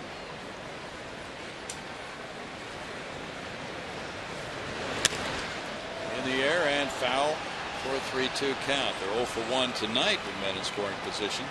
The last major league team, Ash, to finish a season with a batting average of 300 or better with runners in scoring position was the 2008 Minnesota Twins. They hit 305 with men in scoring position. I'd like to see, I need to take a look, I guess, at the home run numbers for that club. Yeah. Open line drive goes foul. Again with the Cardinals, I mean, if they were a big home run hitting club, and they're not, though they've looked like it here in this series, they'd be running away from things. But the way they drive in runs so consistently, at least through almost a half of the season, it's been phenomenal. They're pretty pumped, I would imagine. You start to believe it, and you start in your comments with the media talking about how good we are, and here's the reason why we're so good, and then you'll run into a tough time at some point. 5 strikeouts for Eric Bedard. What did those Twins do the next year in terms of hitting with runners in scoring position would be my next question. Right. They probably reverted to the mean. Well, Bedard, even though he gave up 2 in the first, after the first 2 batters, he trailed 2-0. Another homer to Alan Craig in the 4th. Has the lead now. 1 out. And this ball 1 to Holiday. Holiday 0 for 2.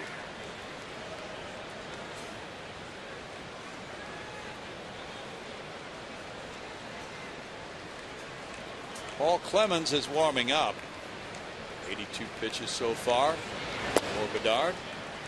Number 83 is in for a strike to make it 1-1. Well, this outfield of Holiday in left, John Jay most of the time in center, not tonight. Carlos Beltran in right. They've started 51 games together. That's the most starts for a single outfield in the majors. It's 1-2. Cardinal outfielders have driven in 143 runs coming into this game, and another one tonight by Craig. That's the highest total for any major league group of 3 outfielders.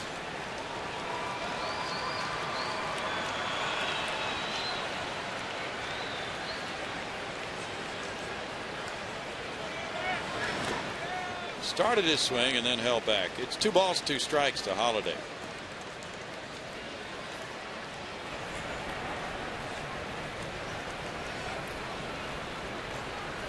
The Astros starting pitching so vastly improved. 3.37 since May 15th, second only to Oakland in the American League in that span of time.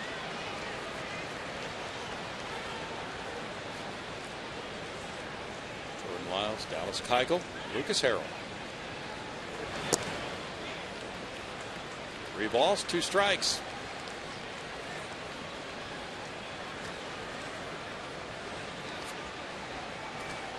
Lucas going with the hooded sweatshirt look tonight. Got to find something that works. Yeah.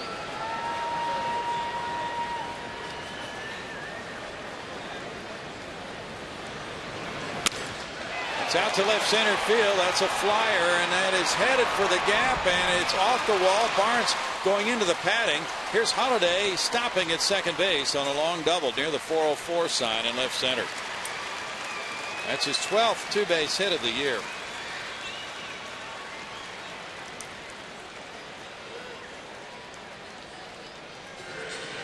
Time now for our pitch by pitch. Brought to you by Steel Dealers. Eric Bedard trying to go after one of the game's outstanding right-hand hitters for years now. The first pitch fastball sails up and in, finds the corner at the knees, and then another heater. Brings the breaking ball, a little half swing, almost got him. And then misses down and in. That fastball drilled out into left center field. He doesn't miss many when he gets a pitch up and through the heart of the plate. Now with one out, he's in scoring position for David Freese, who struck out twice. Freese takes it for ball one. Freese is a fine player. He's been derailed by some injuries in his career.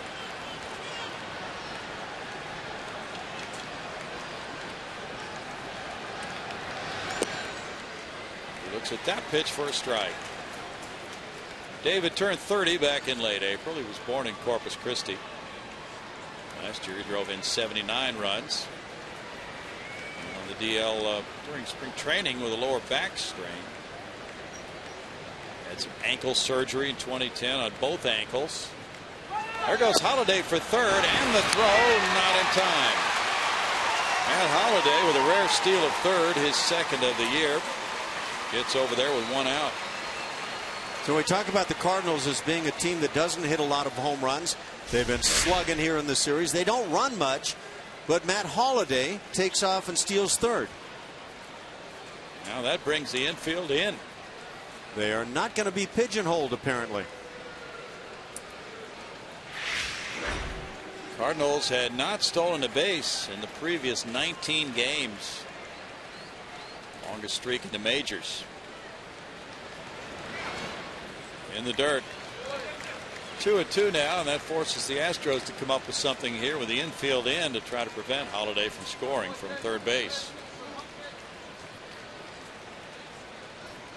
Freese only had 4 runs batted in April and 49 at bats. That's 26 for the season.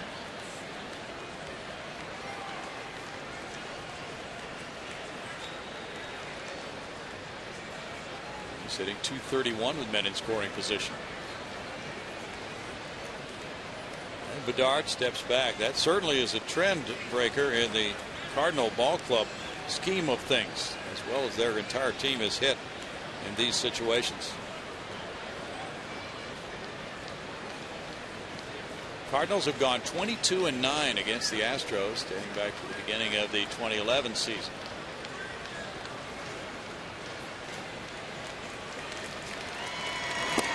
Inside for a ball, and the count runs full. Shane Robinson on deck.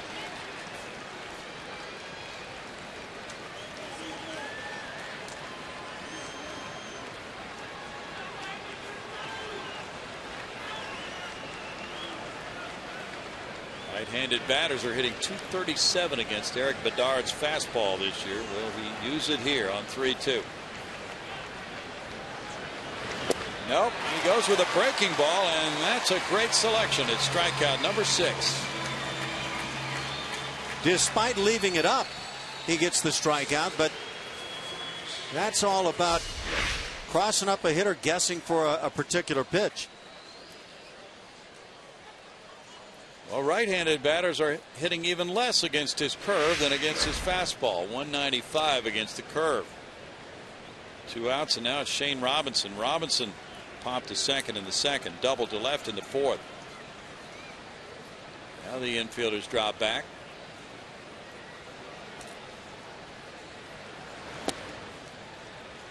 That's strike one. Dominguez is not back as deep as he would normally be with a right-handed power hitter. Robinson is not one of those.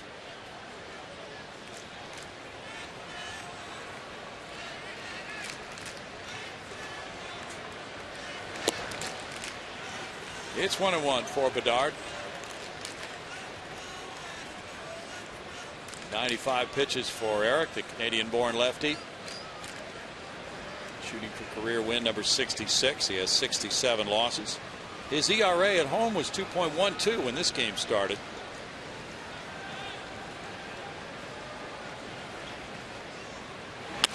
Up up the middle. Elmore to his left. Elmore, quick throw. And that's out number 3. It's no runs, a hit. A runner stranded at third. That could be very big in a one-run game with the Astros up 4-3.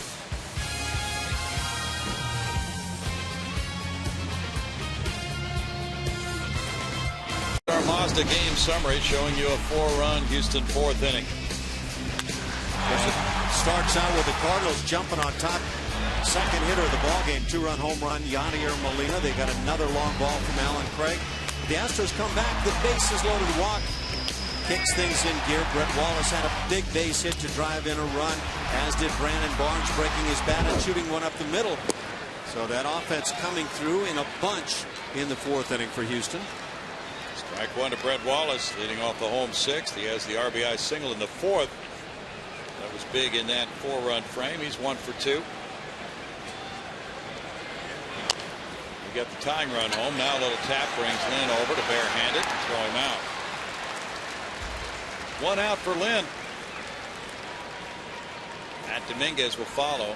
Lynn, with that 29-9 career record, is really bearing down on something that hasn't been done in a while. The only active pitchers who reached 30 wins before they reached 10 losses were Roy Oswalt, who started 33-9, and Tim Hudson, who also started his career at 33-9. A couple of smallish right-handers. Good point. Matt Dominguez is 0 for 2. Nobody drafts that smallish right-hander anymore, do they? Yeah, maybe low, though. Well, Oswalt was a loser today. Colorado losing at Boston 5-3. He's 0-2 with the Rockies. But he struck out 11 in 5 innings in his first start as a Rocky. Josh Fields and Wesley Wright warming up there. And he did not have good fielding support in that initial outing. He ran up against John Lackey. Lackey striking out 12 Rockies today, with the Red Sox winning at 5-3. No balls, 2 strikes, but Oswalt's stuff still looked pretty good on highlights of that first start. I think he had loaded up for that one. You hope that, I think we all root for Roy and hope he has success, that maybe he can continue to show that he's still got something at this stage of things. He worked in relief last year for the Rangers and was not pleased with that assignment. Had some opportunities to sign with other clubs as a reliever, but he waited for that opportunity to start, and that came with the Colorado organization. He started at AA Tulsa, then got called up, and today he allowed 5 runs and 9 hits in 6 innings. Striking out 5 and walking 1. Michael Kadire of Colorado extended his hitting streak to 23 games with 2 solo homers. Kelly's been throwing in the bullpen. And that matched the Colorado club record set by Dante Bichette in 1995. Ground ball over the bag at third. Fair ball for David Freese. And that takes care of out number 2. Freese airing out the strong arm. Nice job by Freese to slow that down after he gloves it. Watch at this point what he does. He doesn't try to throw on the move, just uses the footwork, plants, and makes a good strong throw. Dominguez doesn't run all that well, so I'm sure it was sized up early on there, but that's the way you want to make that play. Brandon Barnes gave the Astros the lead with that single up the middle in the 4th. Right fielder Alan Craig made a sliding catch on his shallow fly ball in the 3rd. He fouls it for strike 1. Yeah, Brandon said when he's in a little bit of a slump, as he has been lately, he doesn't try to do a lot of extra hitting. He just finds that he can take solace in going home to his family after a ball game. Come back out, do the normal work the next day. I had a lengthy conversation with George Brett in Kansas City, and it was quite revealing in a number of aspects. But when it came to all the extra work that hitters do today in the game, George was completely against it. He feels like hitters swing way too much, and I agree. I think guys wear themselves down, and a lot of times when you take a lot of extra swings, you're working on things that don't help you anyway. 1-2. So more work smart than work hard. Yeah. And when you feel really good, don't stand there and air it out for 20 minutes. while everybody else is swinging. Get a few swings, get loose, and get out. Maintain what you're feeling good about. Off the plate, 2-2. Do you like that last swing in the cage to be kind of like the last swing on a driving range before you tee off, make it a good result before you leave? I think that's ideal. But there are times, quite frankly, that you can stand there and take 15 more swings and not hit the ball the way you want to. Fly ball out to center. Robinson over. Robinson makes it a 1-2-3 6th inning for Lynn. After 6, 4-3 Astros. Through Sunday, Albert Pujols and the Los Angeles Angels come to town, followed by a series with Evan Longoria and the Tampa Bay Rays. Call 1-877-9-ASTROS or visit Astros.com to get your tickets now. Jake Elmore out at shortstop today, making his first start since being recalled yesterday, and he said he was really excited, but so was his good buddy Mark Krause, who's already with the club. These two go way back. They were actually together with the Arizona Diamondbacks there, and then in Oklahoma City they were roommates on and off the road as well. So rooting for each other and very happy to be with the big league club together, guys. It's an interesting story, too. Yeah, they can share in this together, promoted, and both having this good opportunity. We go to the 7th inning and get into the Astros bullpen with right-hander Josh Fields taking over. He, in 7 2/3 innings, has allowed 8 hits, walking 1, fanning 6 with a 4.70 ERA, facing Pete Kozma, who's 0 for 1 with a walk. And that's a strike on the foul ball. Eric Bedard pitched well tonight. 6 innings of 7 hit, 3-run baseball, 1 walk, 5 strikeouts. Gave up 2 homers, a 2-run shot to Molina, and fell behind 2-0 after facing 2 batters. Then Alan Craig homered in the 4th to make it 3-0 Redbirds, but the Astros roared back with 4 in their half of the 4th inning, and Bedard has a chance to be a winner now. The curveball's top foul. No balls, 2 strikes for Pete Kozma. Josh Fields worked last night, 1 inning, giving up 2 hits and 2 runs. He came in the 8th and allowed a 2-run homer to Alan Craig after a single by Tony Cruz. It's not easy to get raked around early. You go out there with a positive mindset, and a couple of hitters in, it is just not working the way you had planned. But to turn it around may be even more difficult, but that's what Bedard did tonight. That's a very good point, Ash. He did not panic, did not lose his composure. 1 ball, 2 strikes.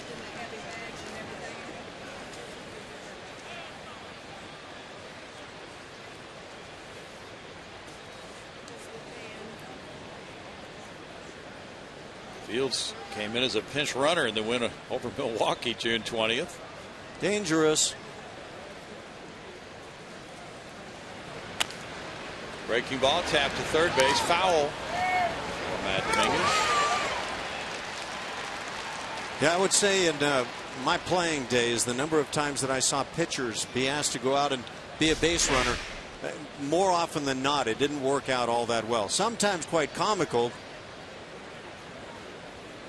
Well, it wasn't in a pinch running situation, but an interleague play here years ago. Chen-Min Wong was starting for the Yankees. Yep. You remember that game? I remember that was kind of the moment of the downfall of Chen-Min Wong. He had been one of the game's great pitchers. He was on second. He attempted to score on a routine single to the outfield, turned his ankle coming around third or between third and home, and he was out for a long time with that injury.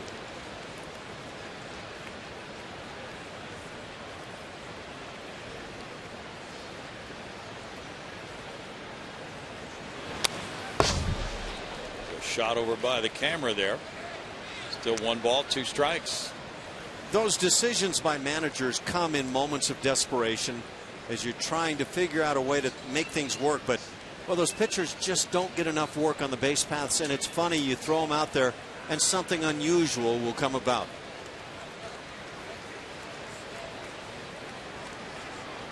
Josh Fields in with a 1-run lead here in the 7th inning. Fields a Rule 5 pick.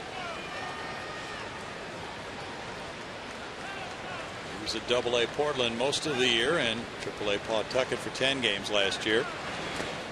In the dirt, and he checked a swing on it. It's 2-2 to Kozma. I would have liked to have seen an appeal on that one. The bat got out there certainly over the plate. In that Pittsburgh 4-2 win at Seattle, as you'll see the check swing. Well, he held it back. Good job. King Felix Hernandez struck out 11 today. But lost. Well, he didn't lose. Jordy Mercer hit a go-ahead single with 2 outs in the 9th inning. That's some zip on that heater, and a strikeout for Fields. With Iwakuma up there in Seattle, that's a terrific 1-2 combination they've got in their rotation. And that's a good fastball. Josh Fields puts himself in a position where he's got a very good over-the-top heater. Good 2-pitch combination, fastball and curve. Tony Cruz has whiffed twice. So the Buccos remain on track to do something they haven't done in a long time, go to postseason play. They're 48-30, and they've not been 18 games above 500 since the '92 season, the end of that year. Popped up on the infield, and Brett Wallace is there at first. 2 down.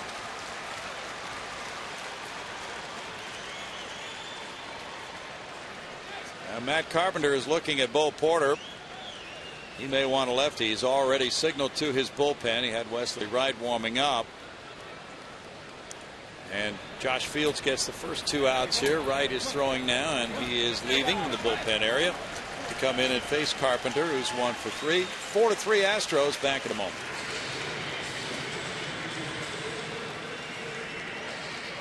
Inning. Create memories, save money, and have fun with Astros baseball. Whether you're treating your employees, hosting clients, or bringing out your church or youth group, we'll create an experience your group is sure to remember. Call 1-877-9-ASTROS or visit Astros.com to enjoy special pricing and great benefits by reserving your group or suite today. Here's the matchup. Wesley Wright facing Matt Carpenter. Carpenter's 1 for 4 against Wright. Wright is 0-2 with a 4.61 ERA, having allowed 35 hits in 27 1/3 innings.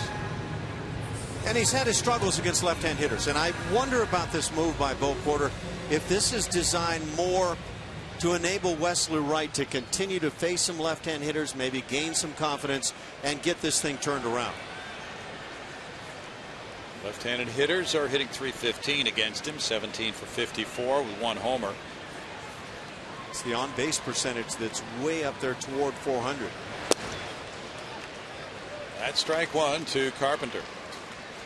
Carpenter led off this game with a bunt single off the lefty Eric Bedard. And he grounded out twice. Wesley Wright pitching twice in the Chicago series, gave up 2 runs in 1 inning in his second appearance there after a scoreless 1/3 of an inning in the first one. Tapped it foul for a no ball, 2-strike count, 0-2 to Matt Carpenter. 273 against lefties, and he's really fired it up since May 7th, 328 against southpaws.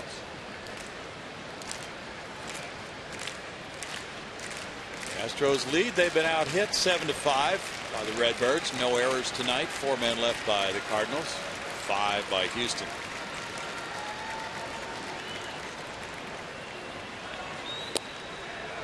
Just off the plate, and it's 1-2. Yadier Molina's on deck.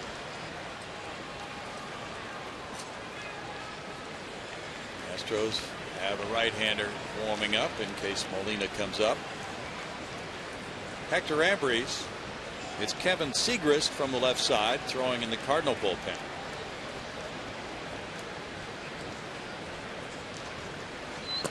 Carpenter reaches and he strikes out.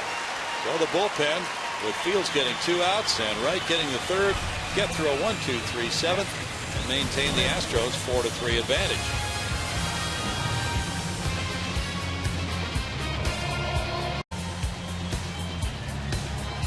American League West rivals and nemesis Albert Pujols come to town this weekend for a 3-game series. We begin coverage Friday at 6:30 with Astros pregame live.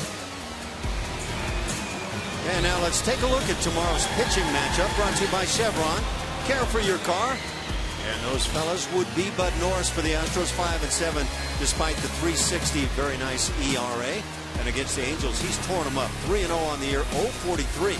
The ERA, that almost doesn't exist. Jerome Williams goes to the hill for the Halos. 5-3, 3.36 the Ernie. And he's a veteran right-hander.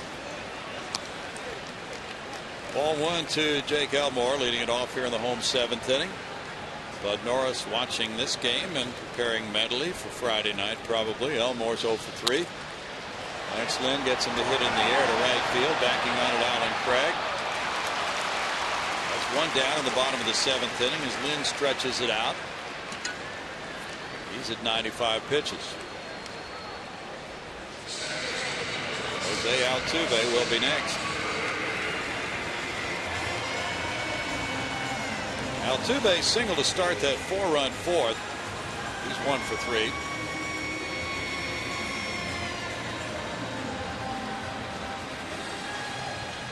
The Astros have right-hander Jose Cisnero warming up. Cardinals will have Molina, Beltran, and Craig due up in the 8th. And that is looking to be a very important part of this ball game.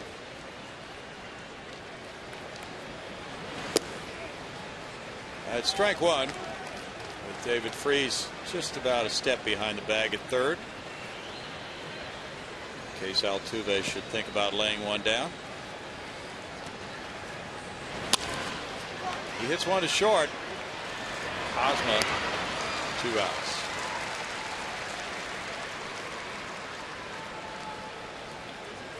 Castro will be next. He's walked, singled, and grounded out. Oakland shut out the Reds today in Oakland 5-0. A 2-hitter by A.J. Griffin. Griffin went to 6-6. He beat Homer Bailey, who's 4-6. Josh Donaldson hit his 12th home run.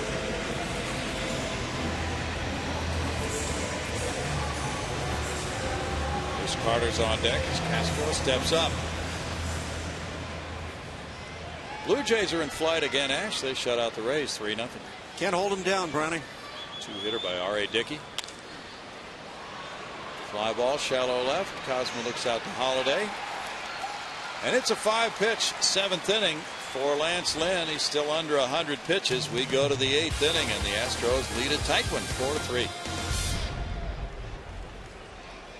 June 29th, the Astros take on Albert Pujols, Mike Trout, and the LA Angels of Anaheim. That's at 3:10 p.m. Be sure to get to Minute Maid Park early, as 10,000 fans will receive a white home replica jersey.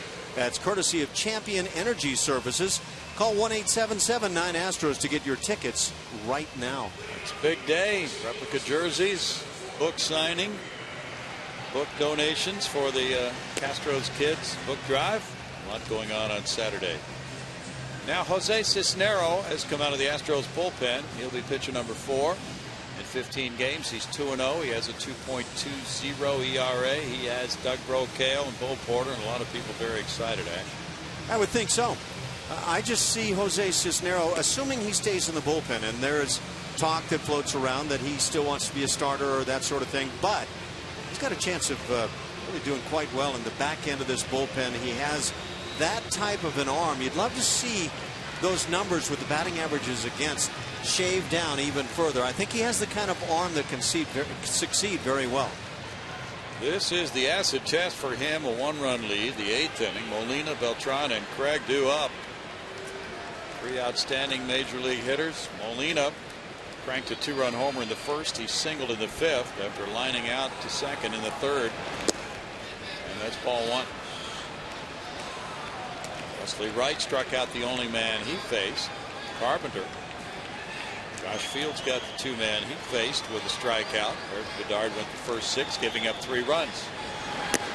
Upstairs and then knocks down Molina.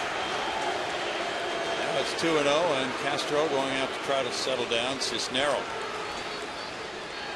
Well, it's clear cut. That was not intentional. But at the same time, you don't want to dust up a guy like Molina, who's been just red hot with the bat. Or do you? You want to make him feel uncomfy at the plate. Sometimes those guys that are swinging it so well have a way of just turning on the switch when they want to. Well, that's a good point. He might be one of those. That's a strike. Well, that's a great pitch to come back with after decking a guy. Yeah, if you can put that pitch right after the previous one, you've got something.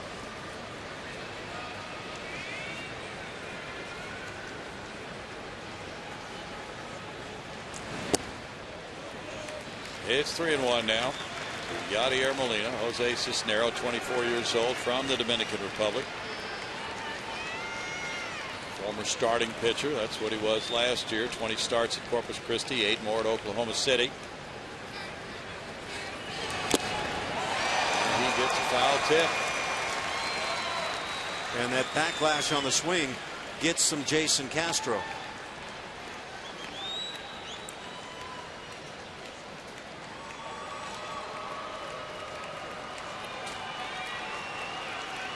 The home plate umpire, Tim McClellan, is trying to get the Astros to maybe come on out and take a look at Castro. Jason is playing the part of the tough guy very well, and he says, no, I'm good. Maybe throw an extra toss here. Where did that bat hit him? Did you see? Couldn't see it. All I knew is right away Castro was showing signs of a guy who had been beat up.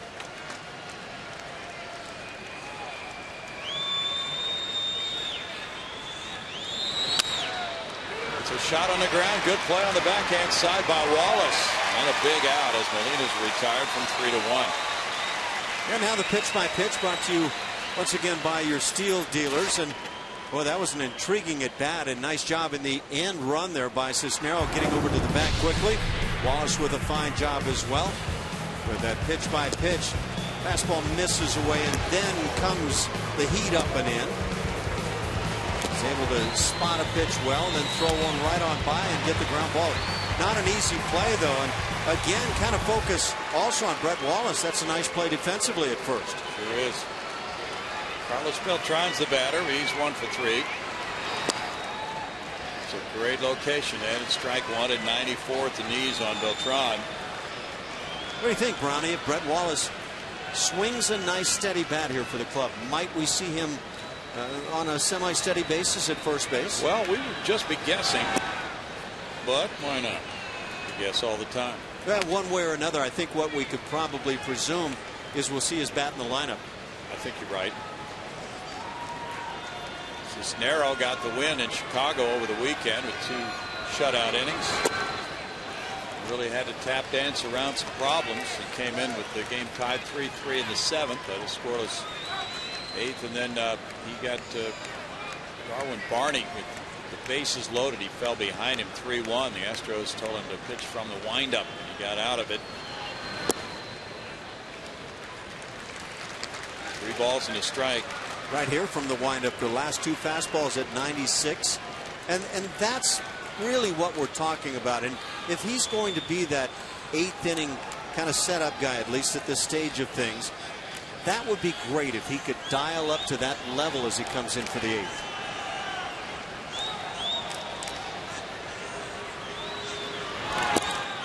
That's a 1-out walk.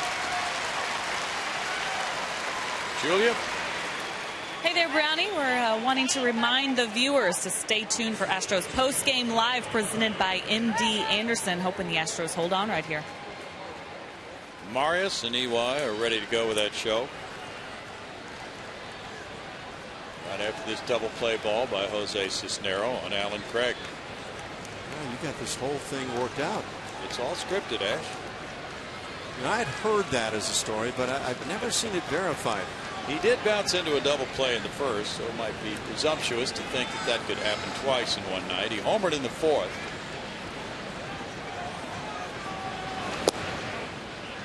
That's a quality strike one. Dials it back to 95 to make the good pitch.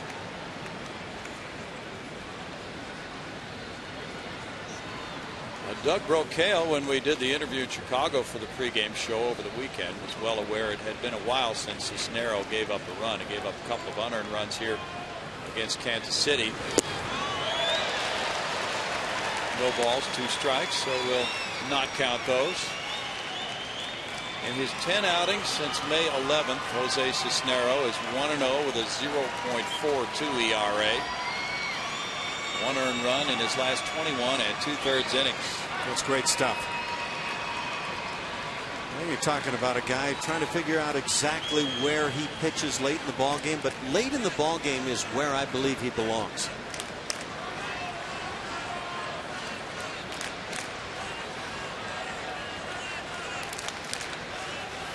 He joined the Astros after starting the year at Oklahoma City. Came up April 22nd. Right there for strike three. It takes Mr. Tim McClellan a while to notify everybody, but that was a good-looking pitch all the way. How many times did you ask yourself on the way up from McClellan, is he going to call this a strike or not? Yeah. I mean, it looked like the pitch was one of those bottom-of-the-knee jobs. Are we going to get the call? Are we going to get it? Yes, we are. He's one of those umpires who verbally calls it before he signals. Yeah, so the guys at home plate will get the word, I think, most of the time. I've asked that question, and I've got varying reports on that one. Okay. Matt Holliday doubled in the 6th. Then he stole third, and he was stranded at third. So tonight, the Cardinals, for all their prowess with men in scoring position, .339 as a team this season, do not have a hit with a man in scoring position. They stranded him at third after he stole the base. Freese struck out, and Robinson grounded out.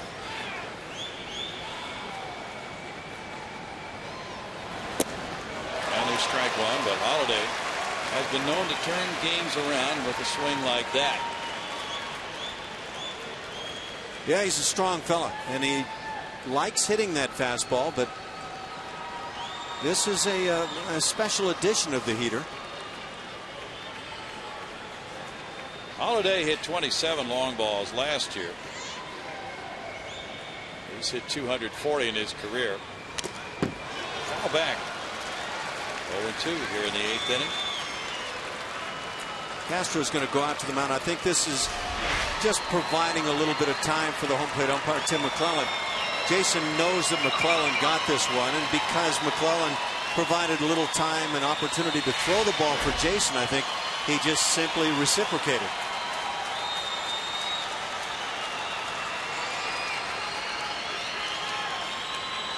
And about his fair play.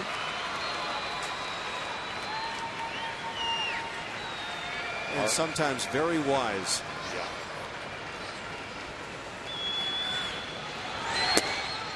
Upstairs, and it's 1-2. R.A. Dickey went the distance in that two-hitter. Toronto's 3-0 win at Tampa Bay. Jose Reyes returned from a 2-month layoff. He went 0 for 4. Kawasaki got sent out. A guy that had been playing the part of the hero a few times of late. Good times are not rolling anymore. No. Upstairs, ball 2. 2 balls, 2 strikes.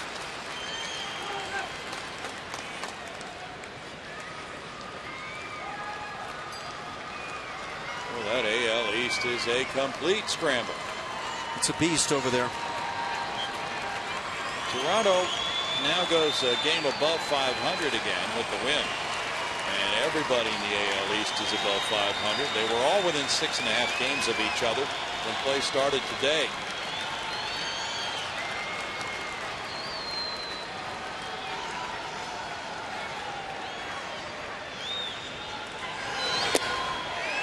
Now it's ball 3. And with 2 outs, the runner automatically takes off. Carlos Beltran. This has been one heater after another. Does he come with one more here, trying to find the strike zone? Throws a high percentage of that pitch.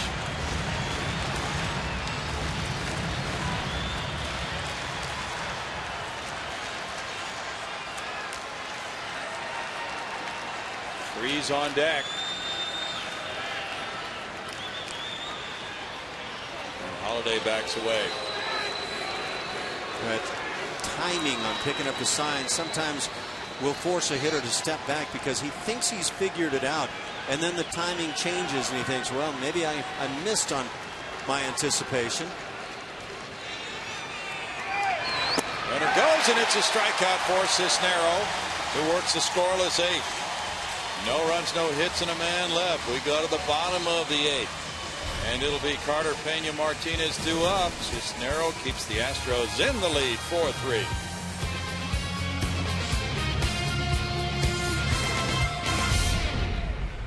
Talked about having enjoyed down through the years. There have been so many one-run ball games.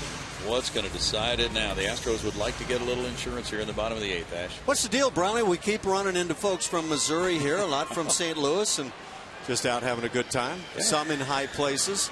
Jim Crane brought a couple of his St. Louis friends in. Chris Carter, the batter. Fouled it back. There is strike one. Carter has a walk and a double in 3 trips tonight.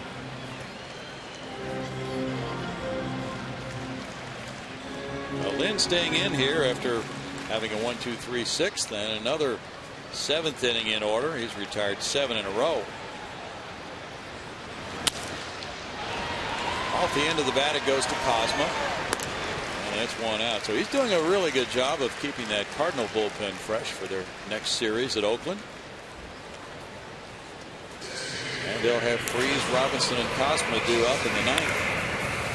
With Jose Veras warming up for that trio. Sometimes the best way to keep a starting pitcher on a roll is keep him in a ball game. Let him go deep. Let him stay in that same kind of ritual that he wants to be in all season long. Carlos Pena has flied to center. He's walked twice. One of those a bases loaded walk.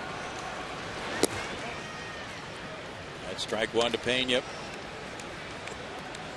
Cardinals have not won a game this year when they've trailed after 8 innings. Only trailing by 1 as of now. That's surprising. Yeah.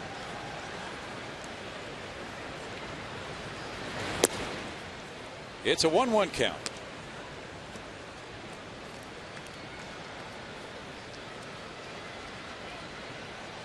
You go back to that Killer Bees era and all the great players the Cardinals had at that time. There's Carpenter, Jim Edmonds. We could go on and on and on with the star power on both those clubs. There were a lot of 4-3 games, 3-2. Just well played baseball down through the decades between these two clubs. A lot of Albert Pujols going on. A lot of that. Swing and a miss, and this one gets by the catcher, and Cruz can't pick it up, so Pena reaches on the strikeout.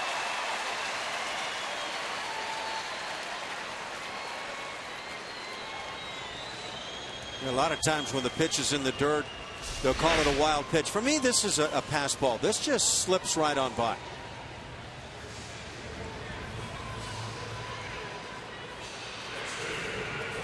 Can't really get a good look at it on that backhand side down around the dirt level. The ruling's wild pitch from what we're hearing. Yep. That's the way it seems to go a lot of times. I think that if you got Tony Cruz to talk in front of his pitching staff and manager, he'd say, look, that was my fault. I should have made that play. J.D. Martinez is 0 for 3 as an RBI. In tight ball 1. The Cardinals have just 15 wild pitches this year and only 1 pass ball. And in looking over numbers and defensive metrics don't entirely tell the whole story. We need to go into range factors and things like that, but they just don't make a lot of mistakes. No, they don't. They make the routine play, and if you want to be good, make the routine play, and then a little beyond that, obviously. You realize that strikeout of Carlos Pena, the first strikeout of an Astros hitter since the 3 strikeout first inning? That is really strange. Little roller back to Lynn. He throws high, but Molina makes the play at first.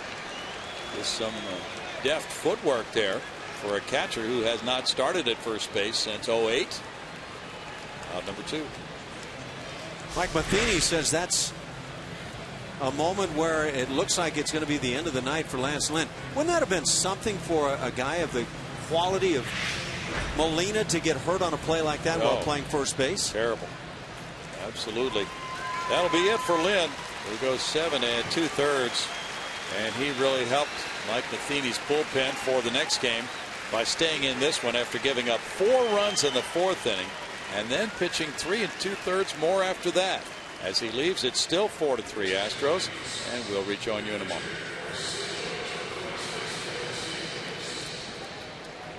Net is brought to you by Southwest Airlines. Find our fares online only at southwest.com. 4-3 ball game, and there's a pitching change here with the lefty Kevin Segrist, a rookie, coming in for Mike Matheny after Lance Lynn took it the first 7 2/3. He had 4 walks, 4 strikeouts. He's surrendered 5 hits and 4 runs so far, throwing 106 pitches. And Segrist comes in to face Brett Wallace. Wallace is 1 for 3, an RBI single to tie the game in the 4th. Segrist, a promising left-hander with an ERA of 0 for 8 2/3. Ash. And one of the eye-popping numbers that really jumped at me for Brett Wallace while at AAA was how well he hit left-hand pitching. And now we get a chance to see how he handles that. Matt Dominguez on deck. Rick Horton is one of the Cardinal broadcasters. He's over on radio for this series. He loves what he has seen of Kevin Segrist. This is only his 9th major league appearance, but with those 11 strikeouts and 8 2/3 innings, batting average against him 0.71. Why wouldn't he love Kevin Segrist? How those lefties stick together. Segrist, though, was a 41st round draft choice in 07. That is surprising. Listed at 6'5". He's 23 years old. Last year he was a starting pitcher for Class A Palm Beach and AA Springfield from Buffalo, New York.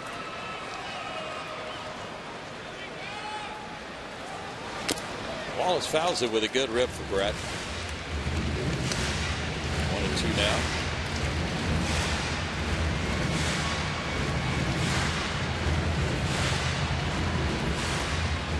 Mark Zepchinski simply was not getting the job done by the Cardinals.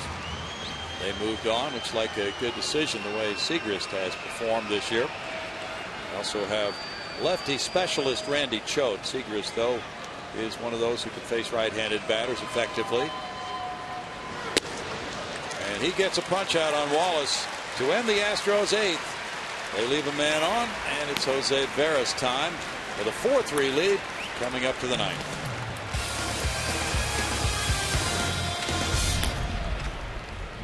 And the closer Jose Veras has come out of the bullpen. He'll be pitcher number 5 for Bo Porter in this one. The Astros trailed 3-0. They got 4 in the 4th. Now they've made defensive moves. Jake Elmore has moved from shortstop to left field, replacing Chris Carter, who leaves the game, going 1 for 3 with a walk. Ronnie Cedeno moves in to play shortstop.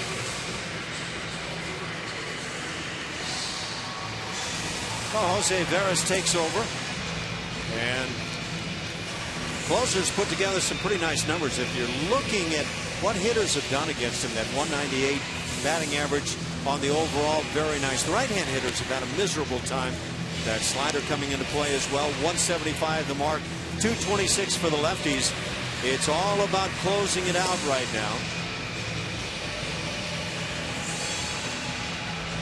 Nice job by Cisnero with a walk to 2 strikeouts in his 1 hitless scoreless inning.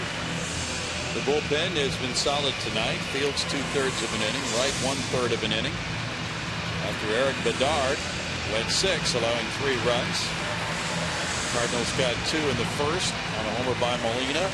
Greg chimed in with their 2nd long ball of the night in the 4th to lead 3-0. The Astros got 4 in the 4th. It has stayed 4-3 ever since. Now it's Freeze with 3 punch-outs tonight. And it's John Jay in the on-deck circle. The pinch hit for center fielder Shane Robinson. Pete Cosma's due up 3rd.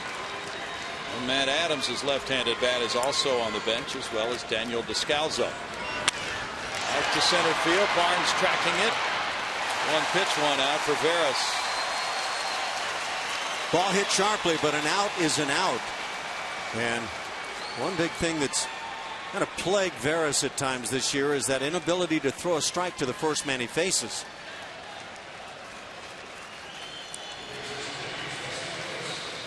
Veras got his most recent save in Chicago, the 4-3 win over the weekend with a hitless inning. Now the pinch hitter is Jay. Robinson was 1 for 3, a double. Jay at 243 with 4 homers has 33 runs batted in. Last night he was 0 for 4 on an RBI and a bases loaded walk last night. And Adams on deck. Mike Matheny pulling out his left-handed pinch hitting firepower here in the 9th.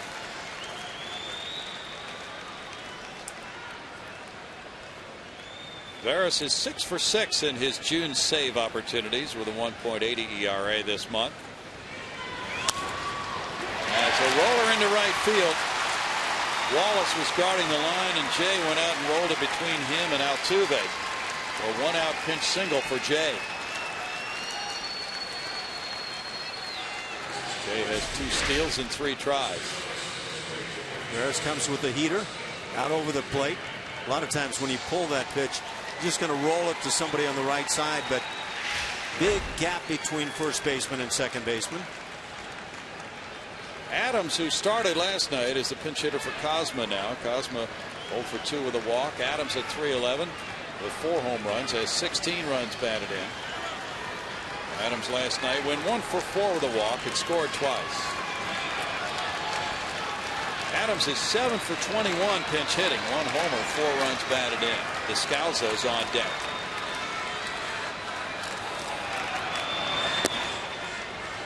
And it's ball 1. Tony Cruz is due up next. So 3 pinch hitters could be batting in a row here if the inning continues after Adams for Mike Matheny. And he would have Ty Wigginton remaining on his bench.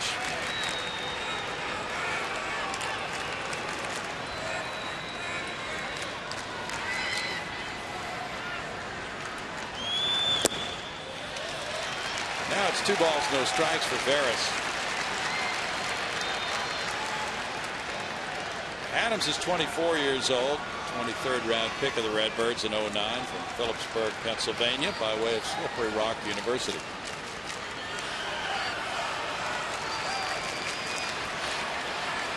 He spent some time on the DL with a strained oblique.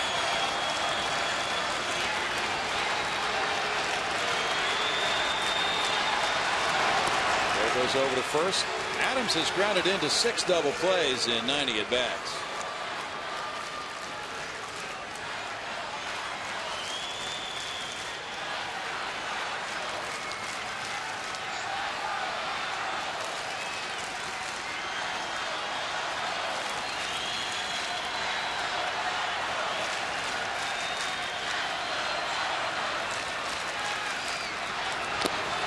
Swinging a foul tip. 2 balls, 1 strike. Justin Maxwell suffered a slight concussion last night, so that necessitated the move of Elmore from shortstop to left field.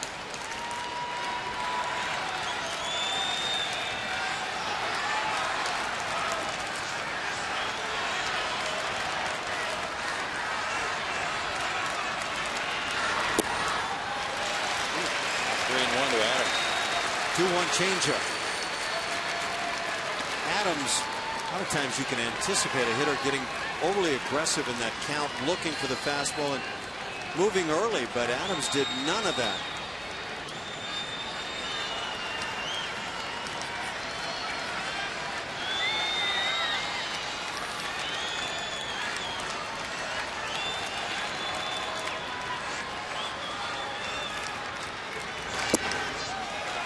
Takes ball 4 now. Runners at first and second, 1 out.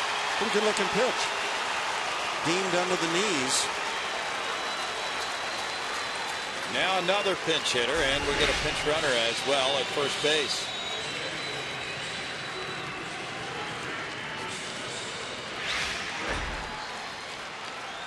Daniel Descalzo is the pinch hitter for Cruz, and there's the pinch runner at first. Joe Kelly, a pitcher who was warming up in the bullpen earlier. Now wanting to use the remaining bench player, Ty Wigginton, in a pinch running role. Mike Matheny goes with the pitcher, representing the potential go-ahead run. Descalzo at 275 with 3 homers is the pinch hitter here. Cruz was 0 for 3.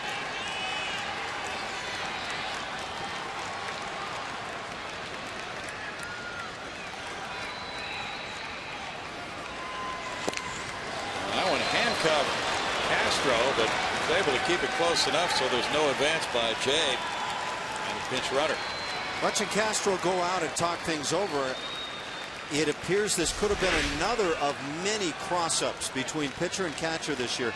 I have never seen so many, and that's exactly what it was. I asked Jason Castro about a week ago, what's going on with all the cross-ups, and basically he had no answer. I mean, pitchers tend to get into their own sets of signs. Just a lot of misses. That could have been disastrous. Runners move along to second and third with one out on a play like that. Then a single ties or gives the Cardinals the lead, rather. It's 2-0 now. Descalzo, who hit his first career grand slam May 21st. Then select a pitch in his zone. Cardinal left-hand hitters here in the inning doing a great job laying off the changeup. Descalzo, as a pinch hitter, is 2 for 9 with 2 runs batted in. He's had 131 at bats.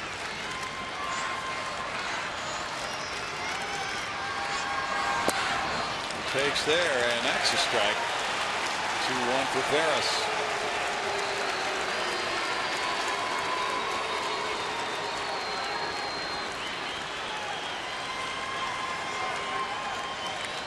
Matheny's Redbirds with a 48-29 record, fighting for this one.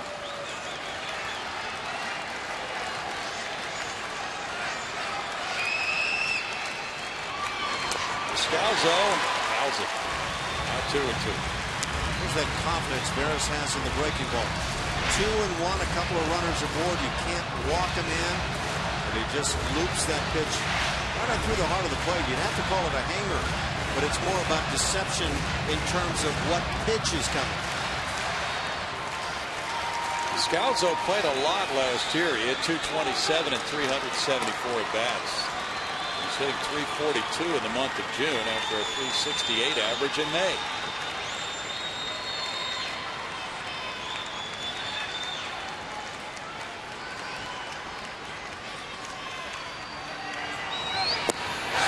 At a breaking ball, and that's a strikeout for out number 2. A big breaker from Veras. Now Jose comes right back to a pitch he likes to turn to. You can really see that with his hand he gets under that pitch a bit. That's not desirable, but because he throws so hard, hitters have a hard time looking breaking ball. That's strikeout number 10 for Astros pitching tonight. Astros struck out 14 Redbirds last night. And St. Louis won at 13-5. Now Carpenter. Carpenter 1 for 4.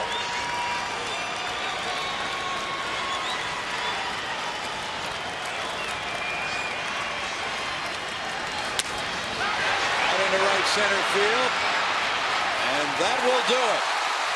J.D. Martinez over, and the Astros win this one 4-3. An outstanding ball game. Veras closing it out with save number 16. Eric Bedard having to watch this bit of tension here in the final few innings, especially the ninth, to earn win number 3 of the year. And there's the Astros final. They bounce back after losing last night 13-5, and after losing on Sunday 14-6 to take a 1-run decision. Final score: Astros 4, St. Louis Cardinals 3. So it's a split of the 2-game series. Cole Porter's club winning for the 30th time this year and beating a team with the best winning percentage in baseball. Ash, it's good to win any time, but when you can beat the Cardinals, I think it's special for what the Astros are doing right now. And you really have to go back and hand it to Eric Bedard, able to survive after that ugly first couple of hitters on the ball game, trailing early. The Astros bats come to life, get a job done, but you need Bedard and company to shut down the Cardinals, and they did that perfectly. A Cardinal team that came into this game hitting .339 with runners in scoring position went 0 for 5 with runners in scoring position tonight. So a happy story from that Houston bench. They get ready for the off day tomorrow, and we go to Julia with Brett Wallace. Thank you very much, Brownie. With Brett Wallace, who had a big RBI single to tie things up in the fourth. A big fourth inning for you guys. How were y'all able to get to a good pitcher like Lance Lynn right there? I mean, I think everybody just kind of bought into doing the little things and not trying to, not one guy going up there trying to hit home runs and, string together a couple good at-bats in a row, and you put the pressure on him. And, Carlos' at-bat right there was huge. I mean, I think that really set the tone after the guys got on. The bases loaded, it's hard to work a walk like that. So, everybody just kind of pulled together and did what they needed to do. 3 RBI for you in the past 2 games. You've only been up 2 games. How have you been able to handle the pressure of just being up and everyone's eyes on you?